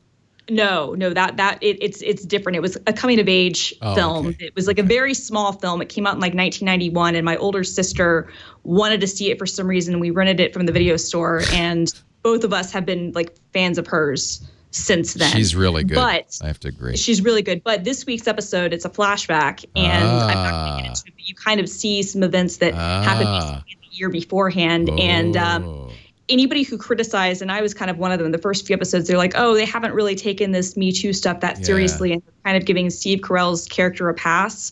No, there's accountability. I feel like it's been building up to that. Like you're getting, and this is what's made it more interesting. You're getting the sense there's a lot of stuff under the surface. Yeah. And I guess we're going to get to find out about that. You'll get to find out. It's a difficult episode to watch, but I also think it's fantastic television. When it goes to awards, like this will be the episode that they send out to nominate for all the awards, because it's far and away, at least of the 8 episodes that have aired so far, it's like leagues above everything else. One thing we can all agree on, Jennifer Aniston was awesome in Office Space. She had the best flair. Amy Webb, Christina Warren, 2 of the smartest people ever on this show. I feel like a moron. I'm going to try to keep up. Let's talk about Amazon. We've done Google. We've done Apple. Let's talk about Amazon. I thought AOC's tweet was a little bit premature. Amazon has leased office space in the Hudson Yards. I think AOC said, see, we didn't have to give them any concessions. We didn't have to give them any money. They didn't leave New York. Well, they don't have as many people. It's not HQ2. Let's be clear about that. The HQ2 campus would have been 6 to 8 million square feet, 25,000 jobs. This is 335,000 square feet for 1,500 employees, many of whom are already in New York. They're just renting more office space. So. Well, I mean, frankly, many of the 25,000 jobs would have been from people already in New York, too. Well, of course, that's the point, right? I'm sorry. Yes. Well, right, but totally. I'm just saying, AOC is not wrong, but also the whole, as a former New Yorker, I mean, I was, and Amy, who still lives there, I'd be interested in her perspective, but I was very annoyed with the mayor and the governor's capitulation to Amazon on that end, and was very glad to see it all fall apart. They had planned $3 billion in tax breaks and subsidies. Right. There was a revolt, not only from people in Queens where the HQ2 would have been, but also from city council members, state senators, and of course, Alexandria Ocasio-Cortez. She tweeted yesterday, would you look at that? I love her. I have to say, I love her style. And she's got her feet up. Will you look at that? Amazon's coming to AOC anyway, or to NYC anyway, without requiring the public to finance shady deals, helipad handouts for Jeff Bezos, and corporate giveaways. So again, I think this is one of these things where there's a vast difference between counting people who already worked for the company moving in. They've moved offices. Right. This is a universe difference from completely opening up a space with 25,000 people. So it's exactly what Christina said. The challenge here is that there is not a single city that I know of in the United States that has any kind of foresight department or that is doing any kind of long range planning. And that includes New York City. Any city that is doing long range planning would not have trod itself out in like the world's most embarrassing beauty contest, which is essentially what happened. That's thank you. I'm applauding from here because you're exactly right. Testify. Testify. Atlanta to me was actually the worst. Atlanta's bid was so embarrassing because Baltimore was pretty horrible too. There was a lot of ass kissing going on. But Atlanta's was particularly, when you talk about lack of like long range planning. Atlanta, which is a city where I was born and raised and is hellacious on so many levels. I I love the fact that you're like, every time I'm on with you, you're like. I know. It's terrible. If you're not watching video, Christina's light went out because she's at Microsoft, and of course they're saving, the planet. Planet, right? And I'm sitting here, so Christina did the best gesture I've ever seen. It's like we're doing the twit wave. And I'm like, but Atlanta, Shot her hands up. Atlanta has no foresight planning. They have terrible infrastructure, terrible traffic, no mass transit, like all kinds of things. And they're like, oh, we will give you all these things and we can support all of this. And I'm like, okay, first of all, you don't actually have any of the people who are skilled for these jobs. So you would need to bring all these people in. Where are they going to get housed? How are they going to get to work? What is this going to do to the traffic? What is this going to do to the other things? But those are questions Amazon presumably asked. Oh, which is why Amazon laughed at them and was like, yeah that's cute. No, we're going to go someplace that actually has it. But they haven't gone anywhere, right? There is no HQ2. No, one could also say that this was a really, really clever way to gather city-scale data. Yeah. What I look at it as. Yeah. Actually, it's funny. I kind of had a similar thought. I think that's a conspiracy theory, but that's certainly it definitely was the upshot of it all. It doesn't seem wrong either. Yeah. It wouldn't be. Maybe that right. So maybe that wasn't the real reason, but I mean the volume of information that was required that got sent that is not in the public. And isn't in your local newspapers is pretty significant. In general, I think it just seems offensive. But I have to say, it happens in every... What's offensive? Just this whole thing of saying to the cities, we would love to be headquartered here, and the cities just kind of... Make us your best deal. Kowtowing. Oh, yes, sir, please. It's just offensive. But cities do this all the time in the NFL. They build stadiums for these billionaire NFL owners. Again, Atlanta did the same thing where they moved the Braves Stadium out of Atlanta and into a place with less parking, even though they claim parking was the big rationale for moving out of Atlanta. Really, the rationale was they wanted to take it away from people of color because it's a racist city. I mean, and that's a fact. And because they were able to get Cobb County to pay for more of it. But you're right. It's disgusting when cities capitulate to it's safer in the teams. suburbs, Christina. But it's pardon me? It's safer in the suburbs. Please, but it's gross when Does a city make money on an NFL stadium? Do they? Is that like if they spend billions to put a stadium in Santa Clara as they did for the 49ers? Is that a profit center for them now? And it brings in a lot more. It's good for prestige. Your local merchants make money. Well, the question is, what would it? So, as a futurist. You ask the question all the time, what would it take for X to be Y?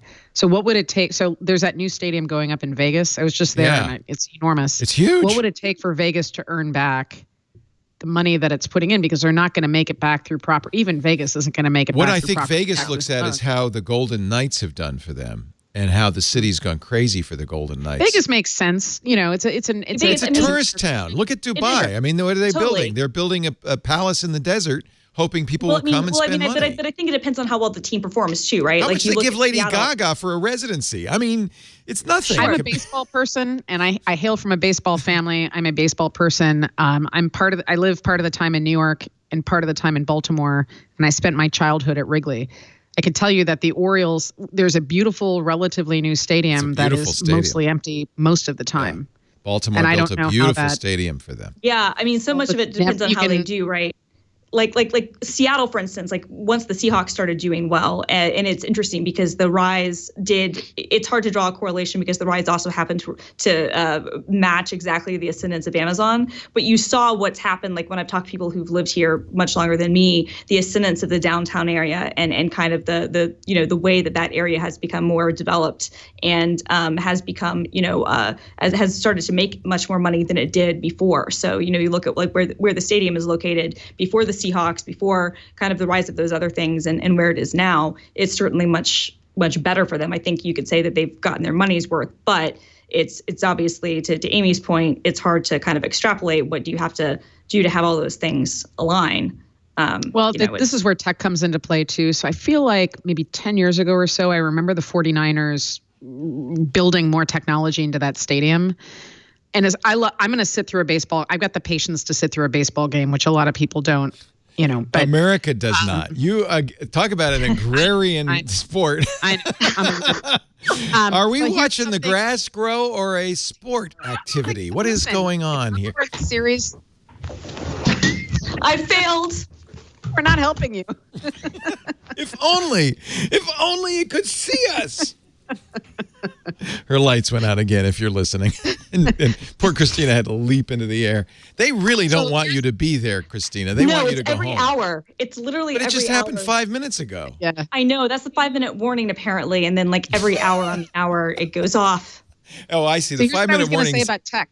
But they don't pay attention to your response to the 5-minute warning. You No. woke it up again, and they still turned it off. Woke it up again, and they're like, "No, you're fine." Nah, you're not here. You're just pretending to be here. 5G is going to get rolled out at stadiums before it gets rolled out anywhere else. So, They say they've rolled it out to 11 NFL stadiums, but it's the little corner by the hot dog shack. It's not the whole. Well, they're in the process. So that'll get rolled out over the next 18 months. And no one will have a phone to use it. Well, what are they going to give you something? Come on in. We got a phone for you. I think that so 5G works in a contained use, like in a contained ecosystem. It doesn't work in spread out for many reasons. Actually, I'm glad you're here, both of you, because this is a good topic. Because I want to know more about 5G. So let's take a time out. We'll talk about 5G. I do want to talk about Amazon's reInvent. That's all about AI. I know both of you are up on that. There's a lot to talk about, and we got to go home and watch Silicon Valley. So let's move it along. First, let's play. Carson, do you have the little movie that they made about this week on Twitter? Do you have that? I do. Would you play that for me? Thank you. Wave your hands. Wave your hands. We are joined by a series regular, Mr. Matteo Doni. With our friend sitting next to you, Ron. I'm doing my best to ignore that. It's a coach. All about Android. This is brand new, just launched early last month. Here is Lenovo Smart Display. This is a 7-inch one. Tech News Weekly. Amazon Web Services unveiled a musical keyboard called Deep Composer. It's touted as, quote, the world's first musical keyboard powered by generative AI. Windows Weekly. If you think about what is Office 365 Personal and what is Office 365 Home, those are subscriptions for consumers. Now, what I hear they're going to do is rebrand those as Microsoft 365 for life. It means you'll be paying for it for life. Exactly. You're going to be subscribing for life. Twit. There is a life sentence involved. In this monthly payments for life. Yeah. Put down the keg and tap the twit. That was all this week on This Week in Tech. Our show today brought to you by, is it true that Ryan Reynolds owns Mint Mobile? He tweeted that. What? This show is brought to you by Ryan Reynolds Phone Company. He has a stake. He might have made so much money in Deadpool. He said, I'm going to buy a phone company. Mint Mobile is actually, if you're going to buy a phone company, it's a great one to buy. Mint Mobile is putting wireless cellular carriers on notice. They're doing it wrong because Mint Mobile is doing it all online. No stores means you save a huge amount of money. I have a Mint Mobile plan. I love my Mint Mobile plan. I bought a year ahead of time. That's one way I saved. It is Ryan. Yeah. It is Ryan Reynolds. He's got an ownership stake. Wow. He's their minty fresh owner. I love that. Deadpool owns this company. So I pay, what does it say? Like most people, I only use Rockets 10 to 12 times a year, but I use my mobile service every day. Okay. So I bought the year plan. That's $25 a month, unlimited text and talk. My phone bill is $25 a month. You can get down to $15 a month if you don't use as much data. Actually, right now, they have that 3-month phone plan. You'll save 40%, starting at $15 a month. In fact, now I want to re-up because it's $15 for 12 gigabytes. Look at that. You've got to try Mint Mobile.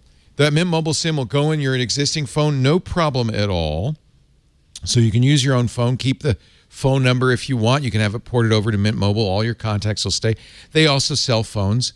You can go to the Mint Mobile site, see if your phone will work. You just enter in the IMEI number, and you'll know immediately. I use it with my OnePlus 7 Pro, and it's a perfect match. And if you're not 100% satisfied, Mint has you covered, a 7-day money-back guarantee, so there's no cost to trying it.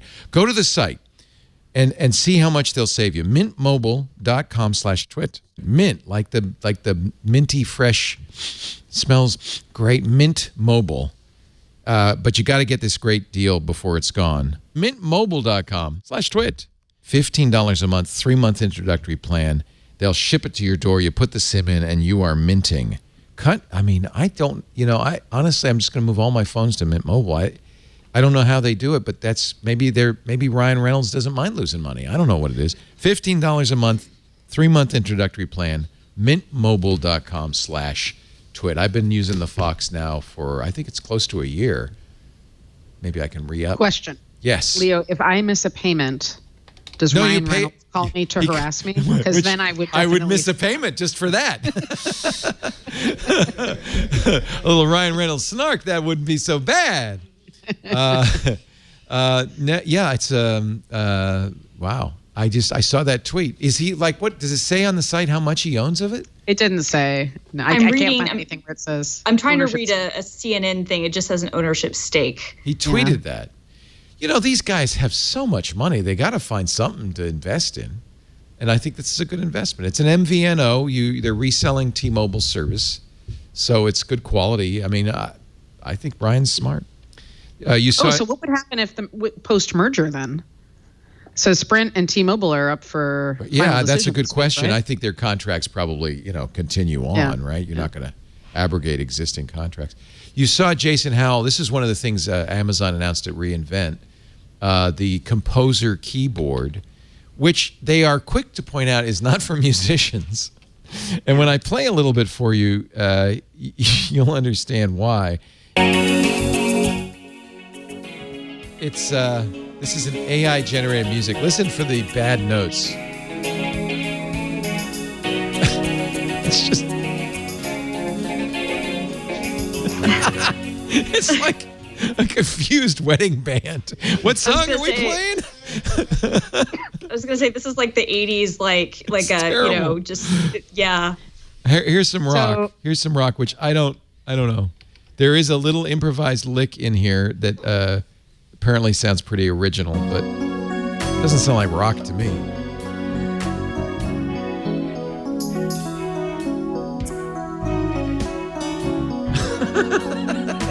No. So awful.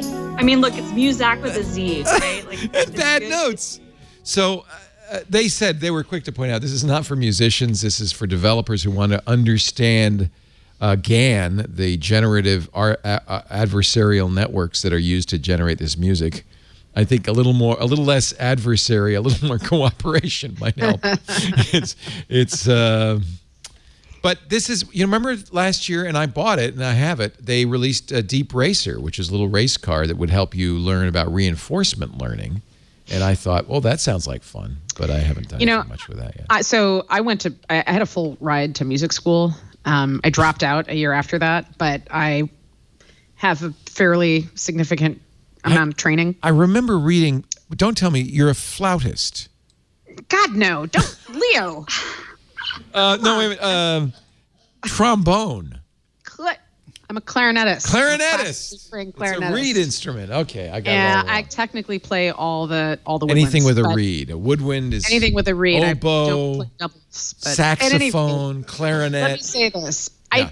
Amazon does not have a great track record outside of Fire TV and I guess the Kindle launching products, launching hardware. Their Fire tablets do very well. I don't know, if they're good. Well, I know a little bit about generative adversarial networks. I know a little bit about music. I'm not sure. And I have friends who are world-class, really well-known composers. I don't know how fiddling around with that keyboard is going to teach you any more about composition or music or GANs. So I don't. Hey, at least it's cheap. Sure. Jason asked if he could buy one. I said, I don't know why you would want to, but yes, go ahead. And give us your How much review. are they? I think it's it's $100 or so. It's not expensive. Okay. It's the cheesiest Casio keyboard you ever saw. I was going to say, No, you're supposed to write code. So fine, we'll go play with NVIDIA, generate faces, like what?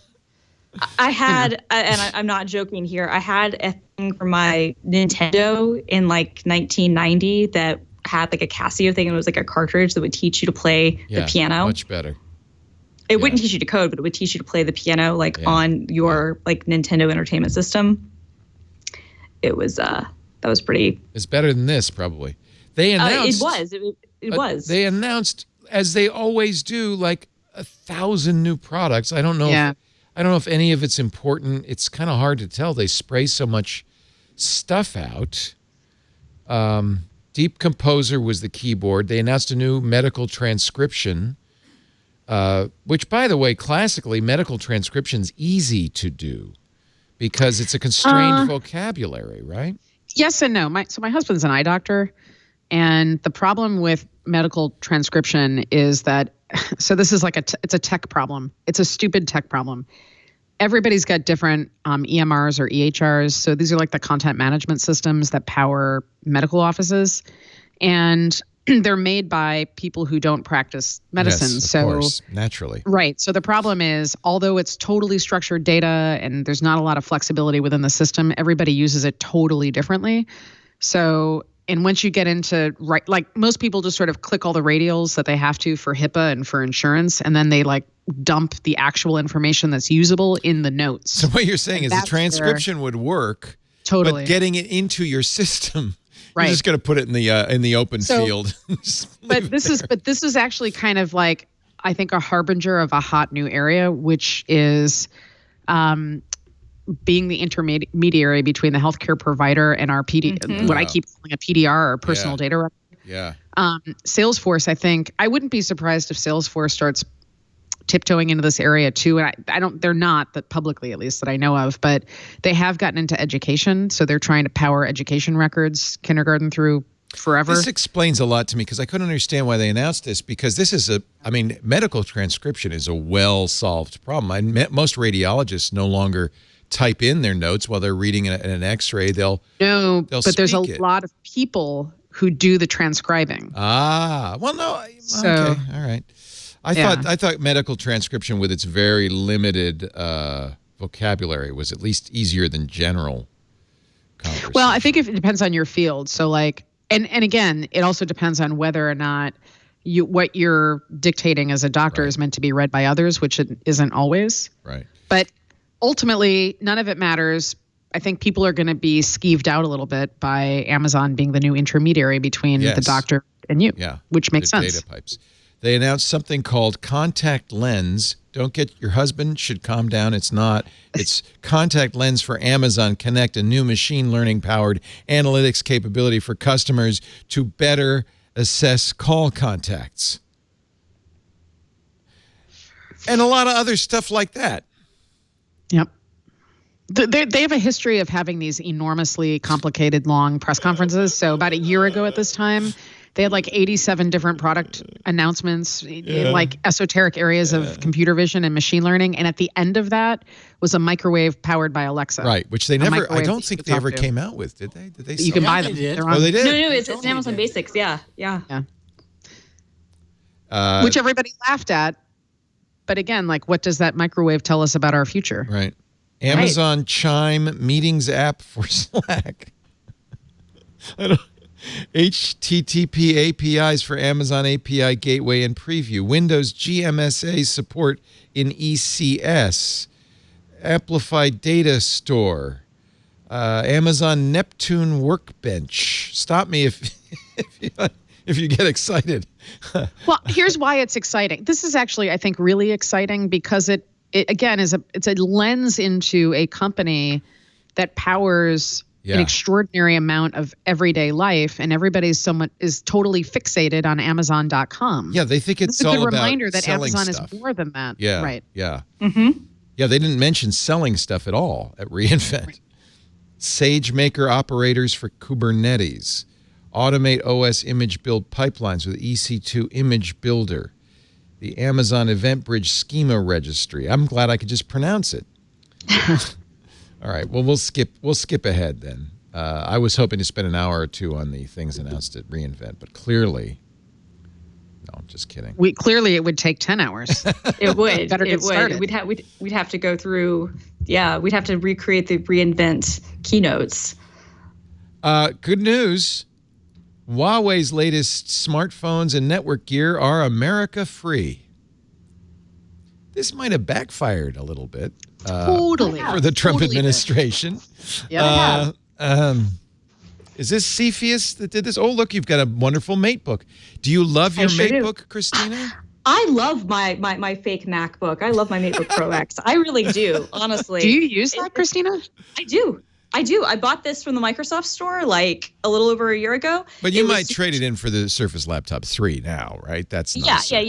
I mean, I have a warranty on it, and if something is to happen to it, it includes accidental damage protection. So if it somehow gets in an accident, then yeah, exactly. You might try that the next time the lights go out. Just throw that at the sensor. I have to say though, it's been a very, very good laptop. Are you worried? This is a good question, and I think everybody with Huawei phones, the Huawei phones are fantastic. I had a P20. The very first question when you set it up is it okay for us to upload everything you do to the Huawei servers? You think that when you say no that they're... I asked Huawei about that. They said, well, that's okay. The servers are in Seattle. So sure. Well, literally the only thing though that this came with was like a Huawei like manager thing that I guess could control like do driver updates and things like that. I took that off. The rest of it was just like standard like Windows Signature Edition. It's a Signature Edition. All right. Well, yeah, so so I actually did a clean install and just put like a Windows 10 Pro thing on it. So it's running the same as any other laptop would. I mean, there's literally nothing going on. I've done packet tests and whatnot. I have to say. To look for monitor stuff. I kind of feel like that's a little bit of FUD being spread by the administration, and it really was part of a trade war, not so much a security concern. I understand the security concern. That's legitimate. I do too, but if it were a real security concern, then it wouldn't suddenly be okay once the trade war concerns are like mitigated, right? Like to me, it's either never okay or it's always okay. It shouldn't, whether it's safe or not, shouldn't depend on what our security or what our trade war stance is. And if you're Google or Microsoft or Qualcomm, you might not be thrilled by the fact that the new Mate 30 handsets and all future Huawei phones will have 0 American components in there. They're completely capable of doing that.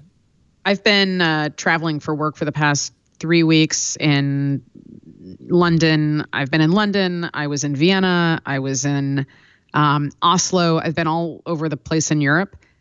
Huawei is everywhere. Yeah. Everywhere. And, everywhere. Yeah, same. This past year, I've traveled internationally. I've done like 130 or 40,000 miles this year, most of it international. And they're literally in every single city, whether it's European, Asia, wherever. I was amazed in Heathrow. They did a takeover of one of the terminals. It's like the Huawei display terminal, So they apparently these other nations do not share our concern about Huawei. Should they? I mean, listen, first of all, let me just to say, I think there's a fair amount of Sino bashing happening right now that's somewhat reminiscent of us bashing Japan in the 80s. So China's a huge country. There's plenty of people there. Not everybody's doing bad stuff. That being said, these are Chinese companies domiciled in China, and one of the favorite things of these companies to do is to say, oh, no, our server is in the United States. It's different. TikTok did the same thing. TikTok came under fire recently saying, because they're gleaning and mining information. Do you let your daughter do TikTok? Absolutely not. No. For that reason? Not. My daughter has no access to any social media. But yes, and now for other reasons, not because it's China. When they came under fire, they were quick to say, no, ByteDance, TikTok is. They don't tell us what to do. Only in the United States, but they have the exact same. It does exist in China, and ByteDance is partner with one of the with towns who are rolling out the social credit score and also the corporate social credit score. And go ahead and put some pro Hong Kong TikTok videos up. See how long those last. Right. I mean, and look, I will say, I think there's like a difference though in some things like, some of the phones and some of the devices, like for instance, the laptops, I actually draw a line between the phones, right? Because it's being certified by Microsoft. It's the ones that you buy in the United States anyway, or in Europe, different from the ones you buy in China, have, the full TPM, chips where nothing has been like monitored with or dealt with. But that's a binary blob. You don't know what's in that TPM chip. You can't. I mean, if it's done in the United States, you do. Like in that case, like if you're getting one from China, here's good news. I'm sure their laptops will be America free soon as well. Sure. So at this point, I wouldn't buy another one, right? But when I bought it, I didn't have any concerns about that. Like when I bought it, I was like, it's an Intel chip with an Intel TPM. Exactly. Like to be clear, I wouldn't buy a Microsoft Surface laptop from China because it doesn't have the TPM things, because that's one of the regulations about selling things in China. You can't. So I wouldn't buy that, right? But I would buy one obviously in the United States or in Europe. So with my laptop, like I had no problems with that. And I did like I said, I did like packet tracing stuff. Is it theoretically possible that they could be somehow embedding something into firmware and could be like siphoning data that I wouldn't be able to track? Sure, I guess that's theoretically possible. Again, I'm going to play like Occam's razor and say, how likely are they to do that? And aren't there better ways that they could grab my data rather than doing this? I mean, honestly, if I were in China or Germany or Japan buying a U.S. laptop, I would just kind of assume the NSA had a pipeline into it. I mean, we spy on everybody too. Totally. I mean, totally, which I think is, to Amy's point, I think that there is like a valid reason to have some concerns, because these are Chinese domiciled companies that are invested in by the Chinese government, that are very, I think, like disingenuous about the separation between where their services live and where the countries are and where the companies are based. A lot of that is a lot of their, I guess, like try to rationalization to me is untrue. For instance, Deepin, which is a Debian-based Linux distro, it has a interesting UI, but a lot of people are really trying to get like US people to install it. I would never put that distro on my laptop. Because it's from China. Ever. It's Chinese. Right. Well, not only that, but they have a cloud service that they want you to use. Oh, never. That is based in China. And there's no way. On Linux, yeah. And people try to say, oh, but it's Linux and you can invest the core. I'm like, no, I don't care. I'm not putting that on my system, right? But at the same time, I do think that some of the stuff is FUD, because to your point, a lot of the security implications were only brought up when there was a trade war going on, and they disappeared magically when the trade war. And although we can say, and I don't think it's wrong to say this, that the United States might have some better intel into security and might be a little bit more up to speed than some other countries, it does seem disingenuous to say if the United Kingdom, if Canada, if Germany, if France, if Austria, like all these places that have, Switzerland, places that have their own, resources are looking at this and are like, this is fine. Australia, if they're all saying we are okay with this, then I want to see more information than just, it's from China to convince me. Last time you were here, Amy, we talked a lot about China, the Belt and Road Initiative, about their economic ambitions. I don't think anybody would deny that China wants to be an economic force. Do you think China wants to be a political force around the world as well? Do you think we are threatened by China? You lived there. You have you pay quite close attention to all this. So they've already under Xi Jinping, the CCP, the Chinese government has multiple times expressed its global ambitions to more than economic ambitions. Geopolitical and geoeconomic ambitions, and we're already starting to see that play out. So if you look at China, so I think that the future of warfare is not only militaristic in nature. I think it's very probably also economic. And if China, what happens if China's already waged an economic war and we just haven't classified it that way? We're really not set up to deal with something like that. Through some state initiatives and complicated policies, China has started to turn what was a plan to build new infrastructure in different countries in emerging markets as a way to increase trade. That's the Belt and Road. It's called the Belt and Road Initiative, and there are some others that sort of are adjacent to it. They very cleverly started to use that to build a new kind of economic coalition that spans beyond simple trade, but also includes things like data sharing, because they're, in addition to building roads and bridges, laying fiber and newer mobile networks, and they're deploying ZTE and Huawei and all of the different Chinese made. So here's, what's interesting here. If you were to go and talk to economists about this, they would say, yes, China's economy is large, but it's unstable. There are points of where that's vulnerable. Once you're talking scale, if China has all of these countries, that market size becomes too big to ignore. And we have already started to, I think, see the actual value of democracy in the year 2019 because how much it's worth, its monetary value. Because we saw South Park go to bat and lose. Yep. And South Park overnight was wiped off of servers and access points in China. But we saw other like Marriott historically bent to China's will because that market is so big. That's just China. Yep. Once we have all these, they've been playing the long game. So once you've got all these other countries, that's a huge market, and they're in the process of starting to lock us out, which I think is, behind what's happening with Huawei not selling phones in the United States. I mean, it's not a huge loss. It's not like they were going to make a ton of money here because it's not a known brand. And well, there's it's a loss. If you're Qualcomm, it's a loss. If you make the chips, but in the U.S., like it wasn't. But you're no longer in any of the other markets either because Huawei's no longer buying your components. Well, if you're Qualcomm, it's obviously a massive deal. But what I'm saying though is like it's not as if they were selling a lot of phones in the U.S. because the carriers never really had mass agreements with them anyway. Unless it was under the honor line. So. Right, but again, who has a bigger advantage? The future of war is not a billion Chinese marching into the United States. We are, by our very nature, pretty difficult to invade and conquer. That's not what we should be preparing for. That's not the kind of warfare we're going to see in the future. I mean, listen, I was just at the Pentagon last week. So we have incredibly smart people working in our military and in our government. My concern is that the Federal Reserve, which is our central bank, is not preparing for a future in which a big tech company starts trading on its proprietary data. And I don't think that is that would run afoul of our current regulatory structure. How would you prepare for that? What do you mean they should? You do the long-term planning. And similarly, if China builds this coalition, everybody knows about the social credit score, which is super like Black Mirror and dystopian. Nobody's talking about the corporate version of that, which has already been rolled out.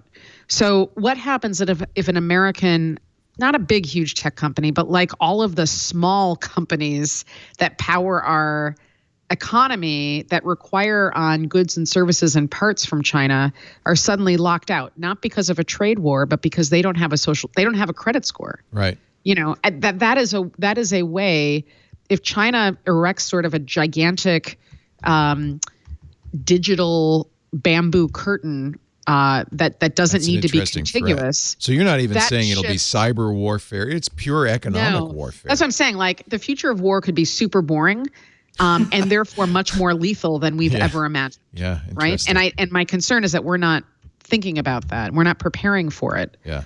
As we should be. Yeah. Okay, that's a happy subject. Let's take a break. Well, it took 2 hours for me to go dystopian this time. So I feel like it's a new record. Happy subject.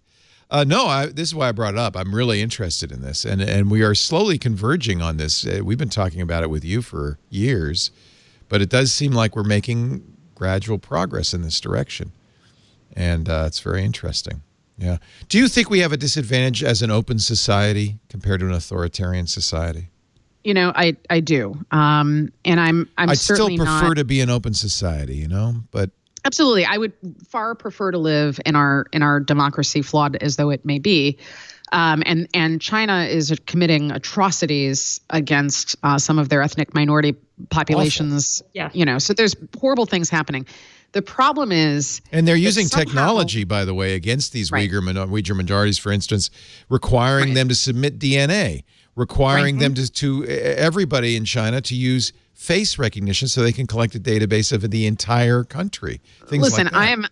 I think probably people who have heard me before know that I'm Jewish, so it's not like a secret or anything. I am old enough that I grew up with, I grew up around people who had numbers on their arms. So, I grew up hearing vivid, horrible stories about concentration camps. And I will tell you that there are strong parallels between what I heard growing up and was exposed to and what I am seeing and what public reports with the are Muslim talking minority about. in That's right. China and China. That's right. So that's not good. That being said, you could say, China's at least somewhat transparent. We have a situation in the United States where there's not enough collaboration or transparency or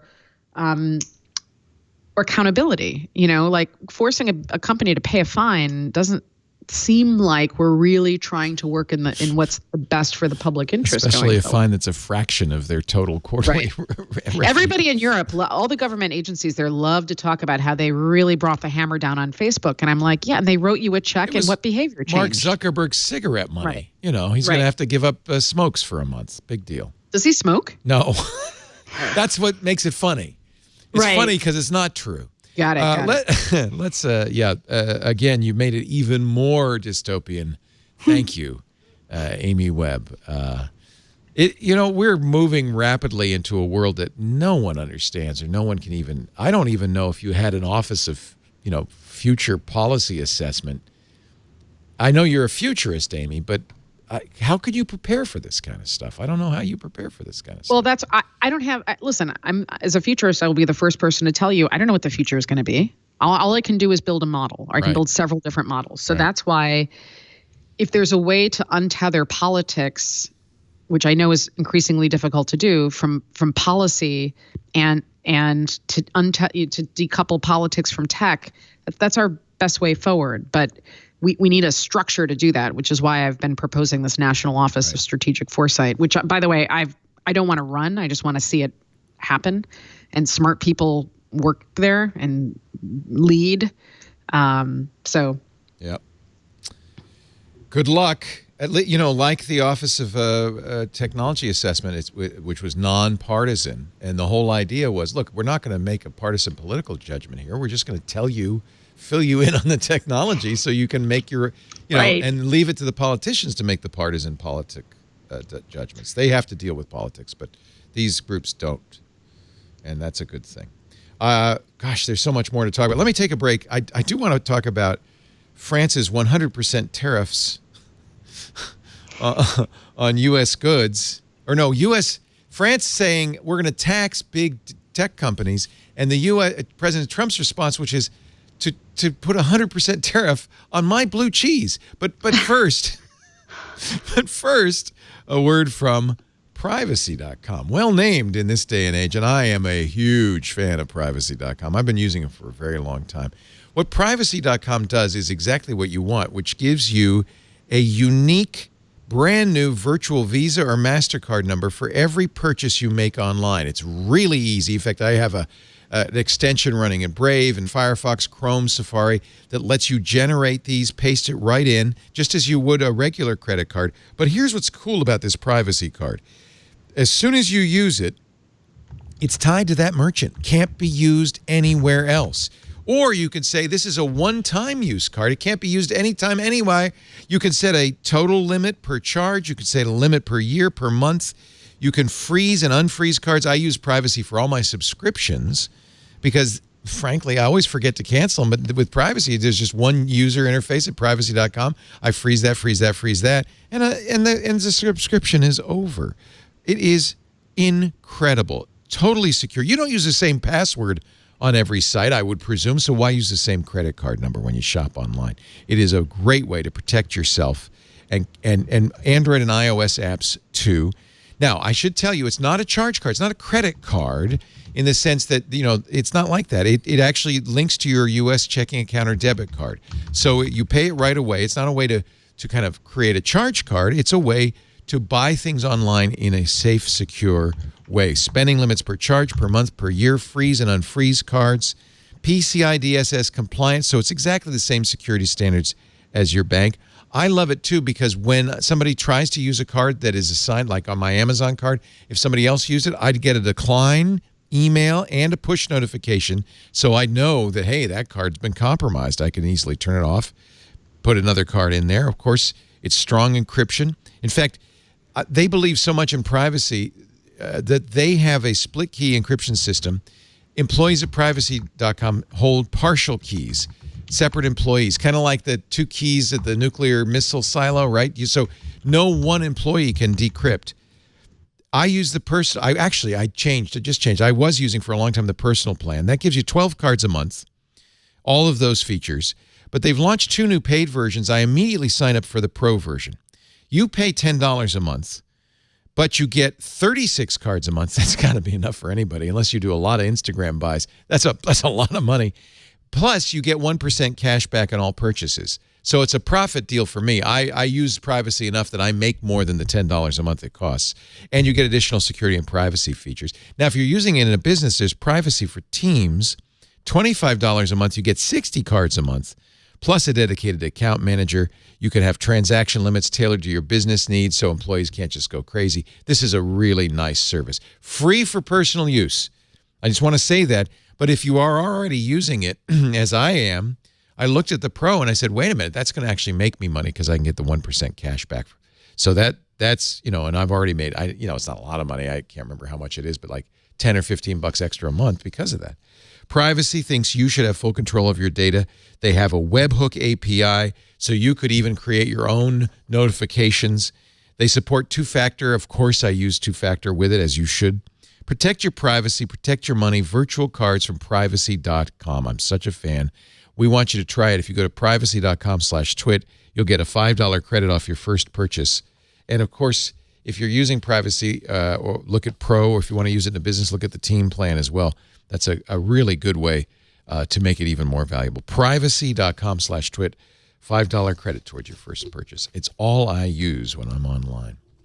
Oh, man, there's so much more to talk about. I wanted to talk about 5G, but my God, that's another hour. That's a whole thing. It's pretty amazing that we now need middleware to buy toilet paper. It's not that amazing if you think about it. The other thing I like about privacy, you can put any address. They don't mention this in the ad. You can put 123 Main Street, Anytown, USA. Yeah. You can make up a zip code. You don't have to use your name.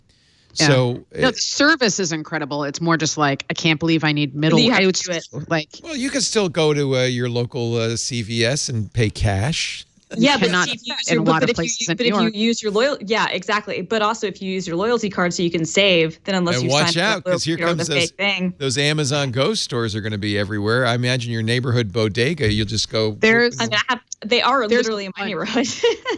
Of course, you're in Seattle. Yeah, exactly. There's a bunch of Amazon Go stores that are in the process of launching in New York. Do you think they're going to roll those out everywhere? Is that like the future of grocery shopping? I don't think it's the future of grocery shopping. I think that they're trying to study computer vision at scale with people. I don't think it's a retail play. Yeah. So it would be an interesting thing to license, though. Oh, interesting. It would be a really interesting licensing opportunity. You get a lot of data from all those cameras in those stores. You can even see if somebody picked up an item, looked at it, put it down. Why didn't they buy it? Don't you think Pampers would like to know why you looked at the Pampers and then bought the Loves instead? I mean, that's valuable data. That's another way to make money, and it's something to think about when you use this. Good piece in Ars Technica about 5G, kind of a 5G explainer. There's high band, mid band, and low band, the millimeter wave 5G, which has got all sorts of problems. And the reason I was interested, T-Mobile announced this week, there it is. This is 5G's on the horizon. Here's what it is and what's coming. A great kind of tutorial, a primer on 5G. But the reason I was interested is T-Mobile is saying we're launching 5G across the U.S., but it's the 600. It's the low band 600 megahertz. Because the protocols are different, you still need to buy one of those 5G phones. They're very limited supply. Samsung and OnePlus phones will be available. And I'm assuming you'll have to sign up for a 5G plan, pay the extra fee. I don't know what it's going to cost, and suffer the battery depletion that is inevitable. The OnePlus 7T Pro 5G McLaren edition is $900. The Galaxy Note 10 Plus 5G is $1,300. I have an iPhone 11 that has 600 megahertz, but it won't work because it's a different protocol. And it's not faster. It's millimeter wave is the one that's gigabit. This will probably be at best 100 megabits, which is honestly kind of what you get with a good LTE connection. So I'm not. I think 5G.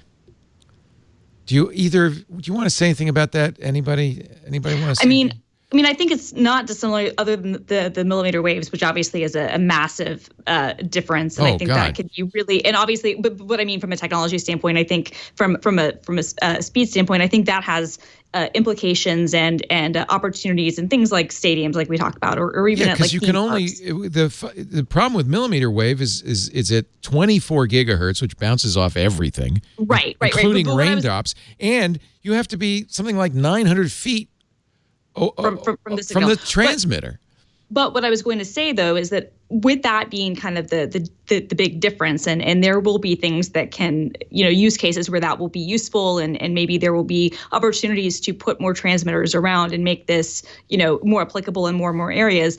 I think that a lot of like the 600 megahertz, 5G, I think a lot of this is not dissimilar to when 4G and when LTE started getting rolled out, right? Like there was there was a big period of time of catch up between when did we have the infrastructure, when did we have the phones, and when did we see those speeds? Because even when we had what I used to call 4G, which was like the fake 4G, AT&T and T-Mobile and Verizon would all like say, oh, we have 4G, and it was really just 3G, maybe 3.5G. But when we actually got LTE and they started to kind of, it would pop up in pockets and then it got more widespread, there was a pretty seismic, change in how you could speed and what you could do. My fear is it's less like the LTE rollout and more like the WiMAX rollout. Yes, you're not wrong. Remember all the hype about WiMAX? Yeah, it was at CES. I even used it. It practically killed Sprint. They decided to go with that. It did kill Sprint. I mean, it was one of their massive, it was one of Dan, Hesse's, I think, massive failures. That and Nextel, right? Those are the two things that killed Sprint, were Nextel and WiMAX. And WiMAX was not great, but it was what it was. And I think that it's not going to be the same level as what we saw going from 3G to LTE, right? But it's in some ways it's not that different than when we went from 2.5G to 2G to 3G. You guys are going to benefit because you're both in highly dense population centers where it's much more likely to be available. Maybe even I think one of the interesting applications, Verizon's already doing this, is as your home internet because it's fast enough. It's low latency enough to do that, and if you're in an area where it's built up, that might be good. That might work. I don't know. The bandwidth is already and connectivity is already a pretty serious issue in New York. Oh, really? Interesting. So the question is, and then you've got to have rights to put the technology on the different buildings, poles and all that. So that's why I think. I mean, I know that we're going to see the rollout first in the stadiums because those are controlled environments. So AT&T has got a whole plan that's coming next year, and you've also got a critical mass of people and an ability to do something with them, again, in a very controlled way. But what that means, we still need the phones. You still need the applications that can make use of it. Right. Yeah. Right. Intel made Bob Swan, Intel's new CEO, made an amazing admission at the Credit Suisse Technology Conference. He followed AMD, and he said, "We blew it."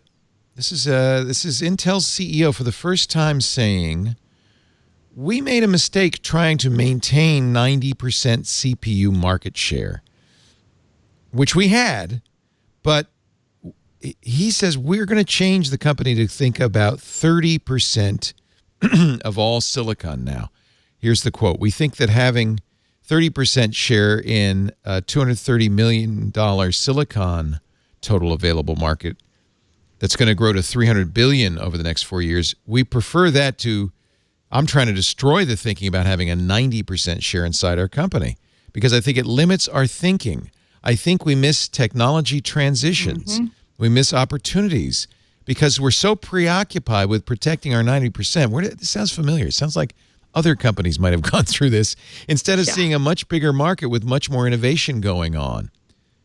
Quite an interesting revelation. I don't know what it means for Intel, but it sounds like they'd be happier with a third of a total silicon market than a 90% of the CPU market. That's interesting. Well, and it is interesting. I think it is an admission, as he said, that they took their ball off of, they took their eyes off the ball. They got no GPUs. They got their mobile was a failure. They can't get to 7 nanometers. They can't get to 10 nanometers. Right, exactly. And by being so focused on, we have to maintain this, percentage of CPU, this dominance here, they, completely missed what the next big, evolutions and the next big waves of innovation in computing, which is, to his point, not necessarily controlled by the CPU. And I mean, look, I've said this before. I think this is obviously too late now, but Intel's mobile thing was such a failure. I feel like they had an opportunity. 7-8 years ago, they could have become similar to Qualcomm or Samsung. They could have been their own kind of like ARM. They could have had their own ARM process of having their own ARM chips that were under the Intel name. Right. And I feel like if they'd done that, they might have actually been able to even maintain something in the mobile space. But at this point, mobile's gone, and NVIDIA and lots of other companies are really steaming ahead. AMD, in GPUs. That I think this is smart, and it's a kind of incredible admission on his part, but also it's, I think, a good thing to see that at least there's an admission from the top that they haven't been on it and that they've missed things that really could have been key to the future of their business. They can't do any worse. Let's put it that way. Reddit this week did something that neither Twitter nor Facebook has had the gumption to do. They banned 61 accounts and a subreddit after discovering that they were Russian sock puppet accounts. These accounts had released leaked U.S.-UK trade documents in an effort to impact the upcoming U.S.-UK trade talks. When they discovered this, they banned 61 Redditors. They killed a subreddit because they were trying to manipulate the U.S. and the U.K. governments through Reddit.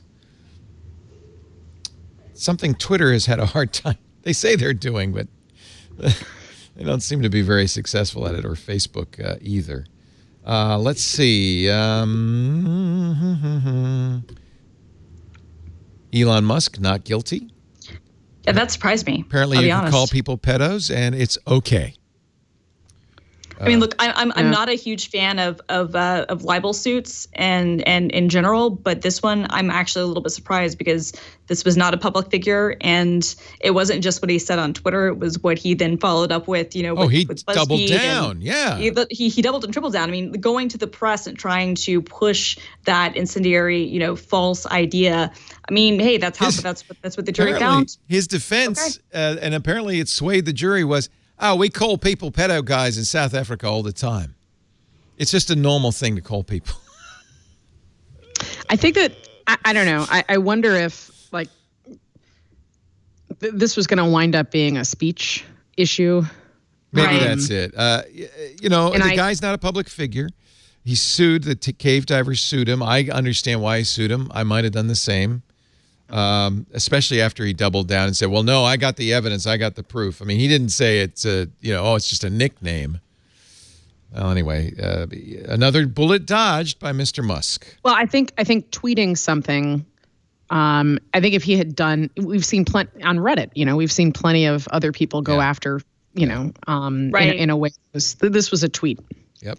Right. Well, this is what surprised me, though. It was a tweet, but then it was also him following up with the BuzzFeed, reporters and saying, and what he tried to retroactively claim was off the record emails saying, oh, no, I have evidence and you should look into this guy and doubling down on that. Like, if it were just about the tweet, like I'm in full agreement. I didn't realize there was that. Yeah. I didn't. And maybe that wasn't well explained enough to the jury, right? I don't know. Like, if it were just the Twitter thing, I'm with you. To me, what made it more egregious was him taking going to the press and trying to push this completely false narrative to reporters as a way of defending himself against what he tweeted. That to me was where I was like, okay, this is where I'm not. Imagine how much more.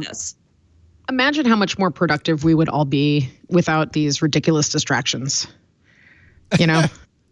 I mean, if we were able to focus and be productive and get our work done without Twitter or, pick. Yeah, but we find something else would I think would come up and distract us. Like, if it weren't Twitter, I think it'd be something else. I just think it's interesting you won't let your daughter have any social media. I think that's. Well, we have, so we created sort of like a digital trust fund.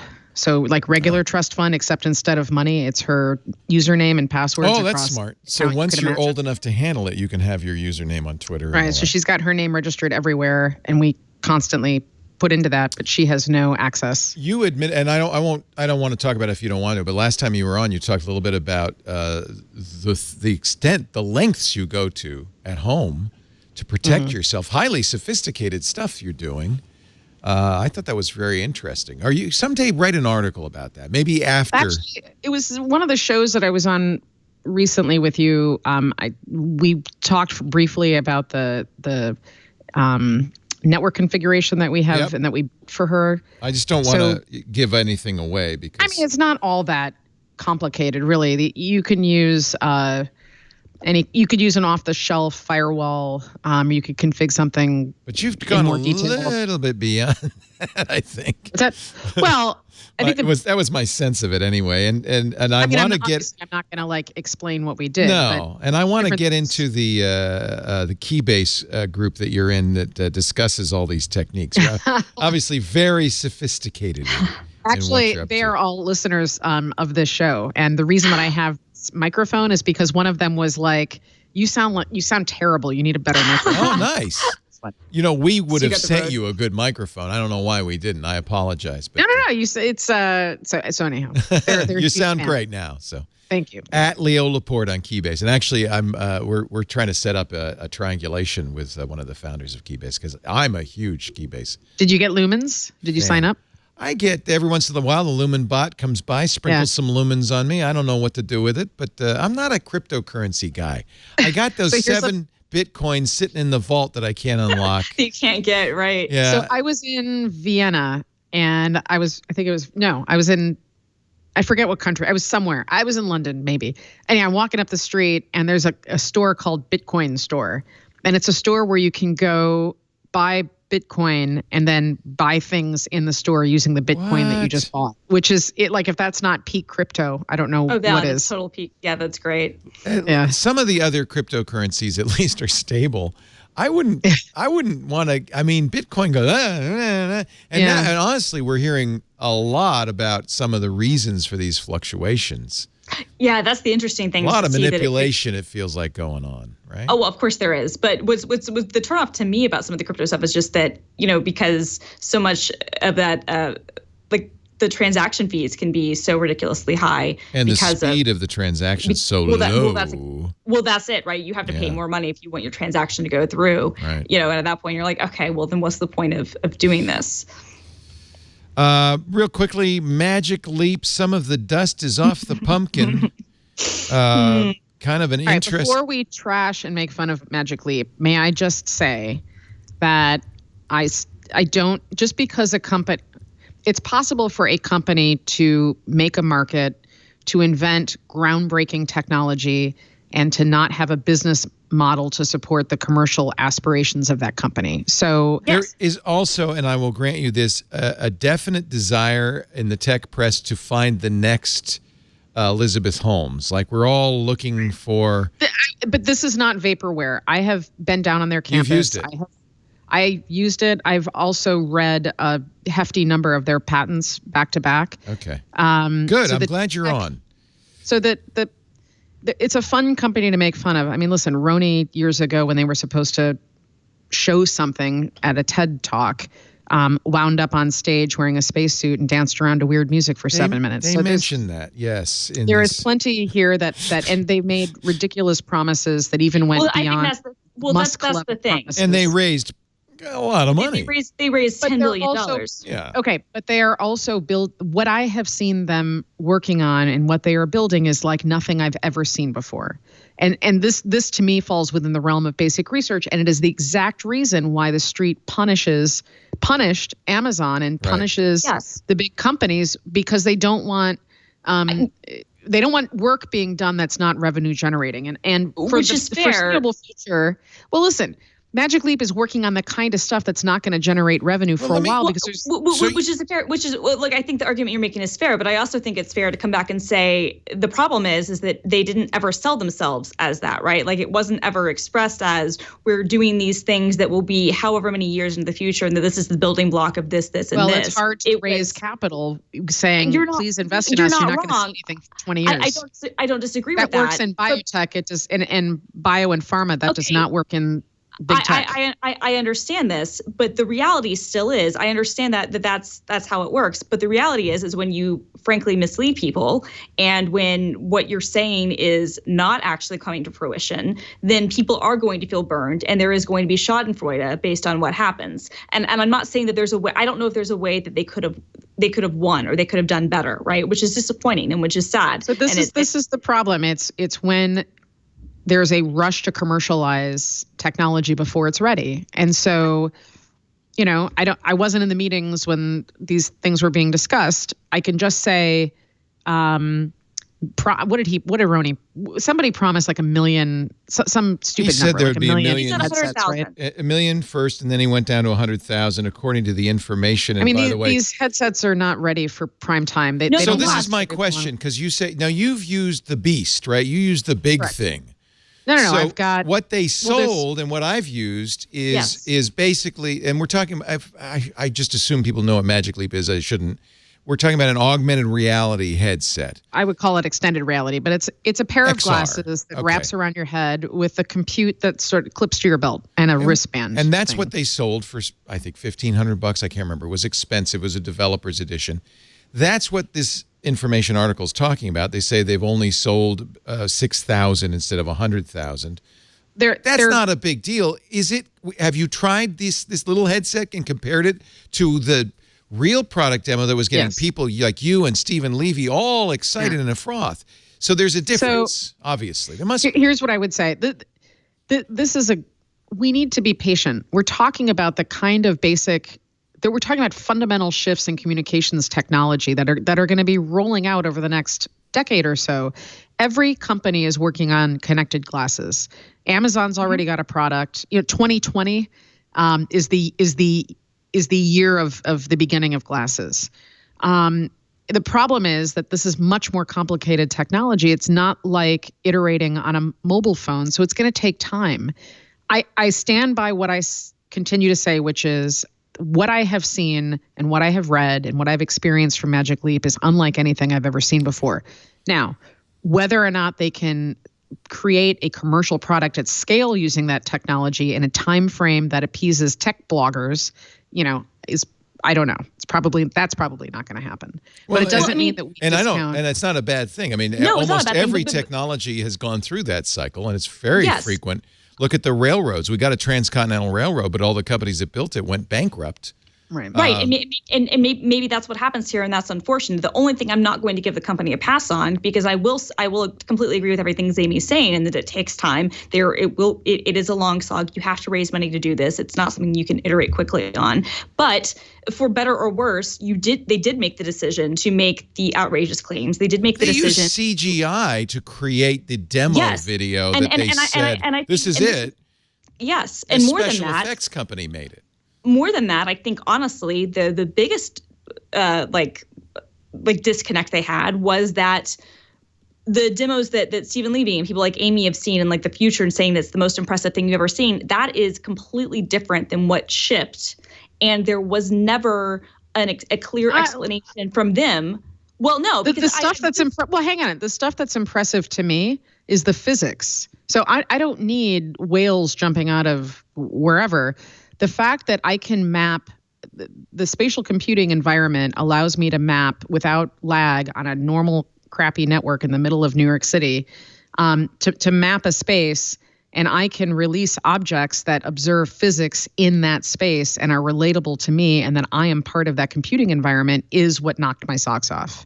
Okay, fair enough. Which is so I don't. And the problem is that the average. And in fact, by the way, that is a big part of the show you consulted on, is this whole notion of putting on glasses, sharing of.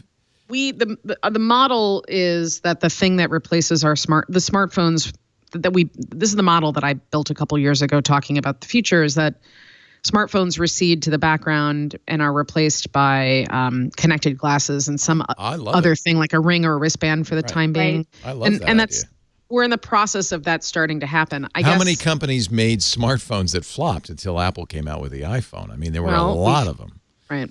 And to be fair, augmented reality has been around since the 90s. It was invented for warehousing. So we all need to exercise some patience. Was Magic Leap doing something qualitatively different from HoloLens? Yes, absolutely. So the thing they put out was very much like HoloLens. HoloLens, I think HoloLens is a better AR. So I think of HoloLens more like live mapping. So you're a construction person or an electrician, and you're trying to compare blueprints and do the repairs at the same time, and you can see the overlay. And that was the original promise of AR when it was first conceptualized. Magic Leap is different. In a spatial computing environment, you are part of what the data. You are also the data that's being computed, right? So, to me, these are different things. It's an entirely new ecosystem that's in the process of being born, and I completely agree. Making crazy promises, working on commercial. Here's the problem. The problem is there's a bunch of areas of tech and science that require massive sums of money. For research, and that used to be provided through grants from the federal government, but the federal government in our current administration has cut back on funding. So we're expecting the commercial sector to fill the gap. And that puts a lot of pressure on these companies to rush things to market before they're ready. I mean, that's the dumbest announcement I think I've ever seen in my life came from Google last week or the week before when they announced that DeepMind was powering recommendations in the Play Store. Like that's the stupidest use of the smartest people. The most trivial use possible. Right. Yeah. Right. So, but that to me, that's totally illustrative of the problem. The pressure to produce they have to show the value. Yeah. It costs a lot of money to do this. I mean, extraordinary sums of money. And if the government is not going to fund it, then we can't get pissed off when the private sector is spending that money and doesn't razzle dazzle us every quarter with something cool and shiny and new. You're not wrong, but I would posit with Magic Leap that one of their issues is I think that they were secretive for a long time. People didn't see things. They might have served them better to stay secretive and stay doing things and not to productize it at all. To be honest, and I told them that. Yeah. If they hadn't productized it and they just stayed incognito and were doing this, and then eventually it would have the technology, none of us would be questioning where this money went and what this was about. They've raised $2.6 billion from Google, Alibaba, China, the government of Saudi Arabia, and Andreessen Horowitz. So those are the ones who should feel hurt, if not us. It's not us. They also have a pretty big deal with AT&T. Yeah. So, I mean, although I have to say there was a Theranos-like reaction to this story by Alex Heath, in the Information. According to Alex, after the story was published, the Information learned of an internal Magic Leap all-hands meeting earlier this week in which Magic Leap's chief marketing officer described the story that they were working on as clickbait and a bunch of BS. He called this reporter an a-hole and said others in the media were looking to expose the next Theranos or WeWork. I don't think anybody's that interested in Magic Leap. It's not that level of scandal. And unlike Theranos and WeWork and it's not good clickbait. Unlike Theranos, this is a product that does actually exist, and this is technology that actually and is if this had been good clickbait, and I would unlike have led Theranos, with the story instead of this was not providing people incorrect medical information that didn't hurt anybody. Yes. But this is where the shortcuts. There's a reason that we like to use stories and to use analogies, and that's because shortcuts help our brains save cognitive power. And there's a problem in simplifying. Right. There is, but I think that the broader thing too is people have to look at why is there the schadenfreude around this, and it's because it had been so hyped, and a lot of that is the fault of the tech press in and of itself, right? That it feeds on itself, right? But it's like the very same people, and I count myself kind of part of this, who feed these hype cycles are also the first to want to tear it down. But I would say, Jessie Hempel, before she moved from Wired to LinkedIn. I think did a very fair job of covering Magic Leap. It was not glowing, but it was also not sarcastic. But I'm not talking about her. I'm talking about the broader kind of the CNNs, the big kind of headline things about what this is going to be, becomes this narrative. And then we are the tech press does enjoy, being able to tear it down when it doesn't live up to expectations. There's a certain, this high floating thing, everybody thought it was going to be so great and now it's not. There is a certain joy that people get out of that, whether that's fair or not. My only comment, and you and I are in agreement on it, was that they shouldn't have productized this. They should have kept this as an incubated research thing, because the problem is now that it is a product thing and it's not, and they have actual numbers to look at, that unfortunately will impact how much more funding they can get, which is really detrimental probably to the progress for this field in general. And they're going to need it if the information's right. They're burning $40 to $50 million a month. So they may be back looking for more money. So I'm sure that's why they're very defensive about that article. Folks, I have a pledge to keep this show shorter than The Irishman. And if we don't wrap it up now, I'm going to fail my pledge. So I have to say goodbye, even though there was so much more we could talk about. When I get a panel like this, I just don't want to stop. And I thank you so much for being here. Film girl, Christina Warren, give us a plug. You're still, of course, doing Rocket, I'm sure, right? Yes. I'm still doing Rocket at relay.fm/rocket with Brianna Wu and Simone de Rochefort. Great show. We post episodes every Thursday, and you can find me online at film_girl, and you can see videos I do at work at youtube.com/Microsoft developer. Nice. Are you hitting the road again? Are you going to put you back out? Yeah. I have like a month or so off. I'm going to be going home actually for a few weeks for the holidays. And then I will be in Johannesburg at the end of January, and then I'll be in Sydney and then in Singapore in February. So those are my next big 3. Sounds great. International stuff. Home Atlanta or home Brooklyn? Home Atlanta.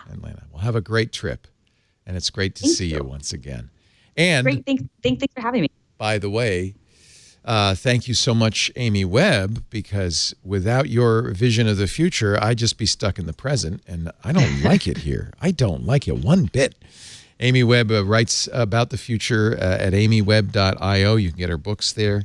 And anything else you'd like to talk about or plug? When's your podcast coming out? Oh, my God. You're the podcast man, not me. Well, let's do a podcast together. I would love to I'd love to get you on the I would love to. Yeah. I would just say, if anybody's interested in futurism and foresight and tech and trends, all of our research is open source and free. And that's available at futuretodayinstitute.com. And everything that we do is for the public. So nice. Amy, always a pleasure. Thank you for being here. I know you had a cold, and I'm sorry you had to suffer, but I appreciate your spending some time with us. Thanks a lot. Thanks also to our live studio audience. It was great to have you visiting us from Nashville, Tennessee, and Vancouver, British Columbia. If you'd like to be in the studio, we do the show on Sunday afternoons, but we do shows all week long. Just email tickets at twit.tv. Let us know when you'll be in Petaluma, and we'd love to have you come by what will be dubbed the Twit LastPass studio pretty soon. Thank you, LastPass. Tickets at twit.tv. We do the show This Week in Tech every Sunday afternoon, 2:30 Pacific. That's 5:30 Eastern, 22:30 UTC. Our live streams, audio and video, are available at twit.tv/live. If you're watching live, I invite you to join us in the chat room. A great bunch of people. Always a good conversation. irc.twit.tv. Thank you both, Christina and Amy. They were both in the chat room, which is a very brave thing to do while you're trying to do a show at the same time. I appreciate it. Thanks also to all of you who will be watching a future version of this show by downloading it from our website, twit.tv. Better yet, subscribe in your favorite podcast application. That way, they'll feature us if enough of you subscribe, and you won't ever have to worry about, well, when is Twit out? It'll just automatically appear on your device. You can also listen on your voice-enabled device. In most cases, you just say, hey, you know who, play Twit Live, or maybe play This Week in Tech, and it'll give you the latest on your voice device. Thanks for being here. We'll see you next time. Another Twit. It's amazing. Bye-bye. Doing the Twit.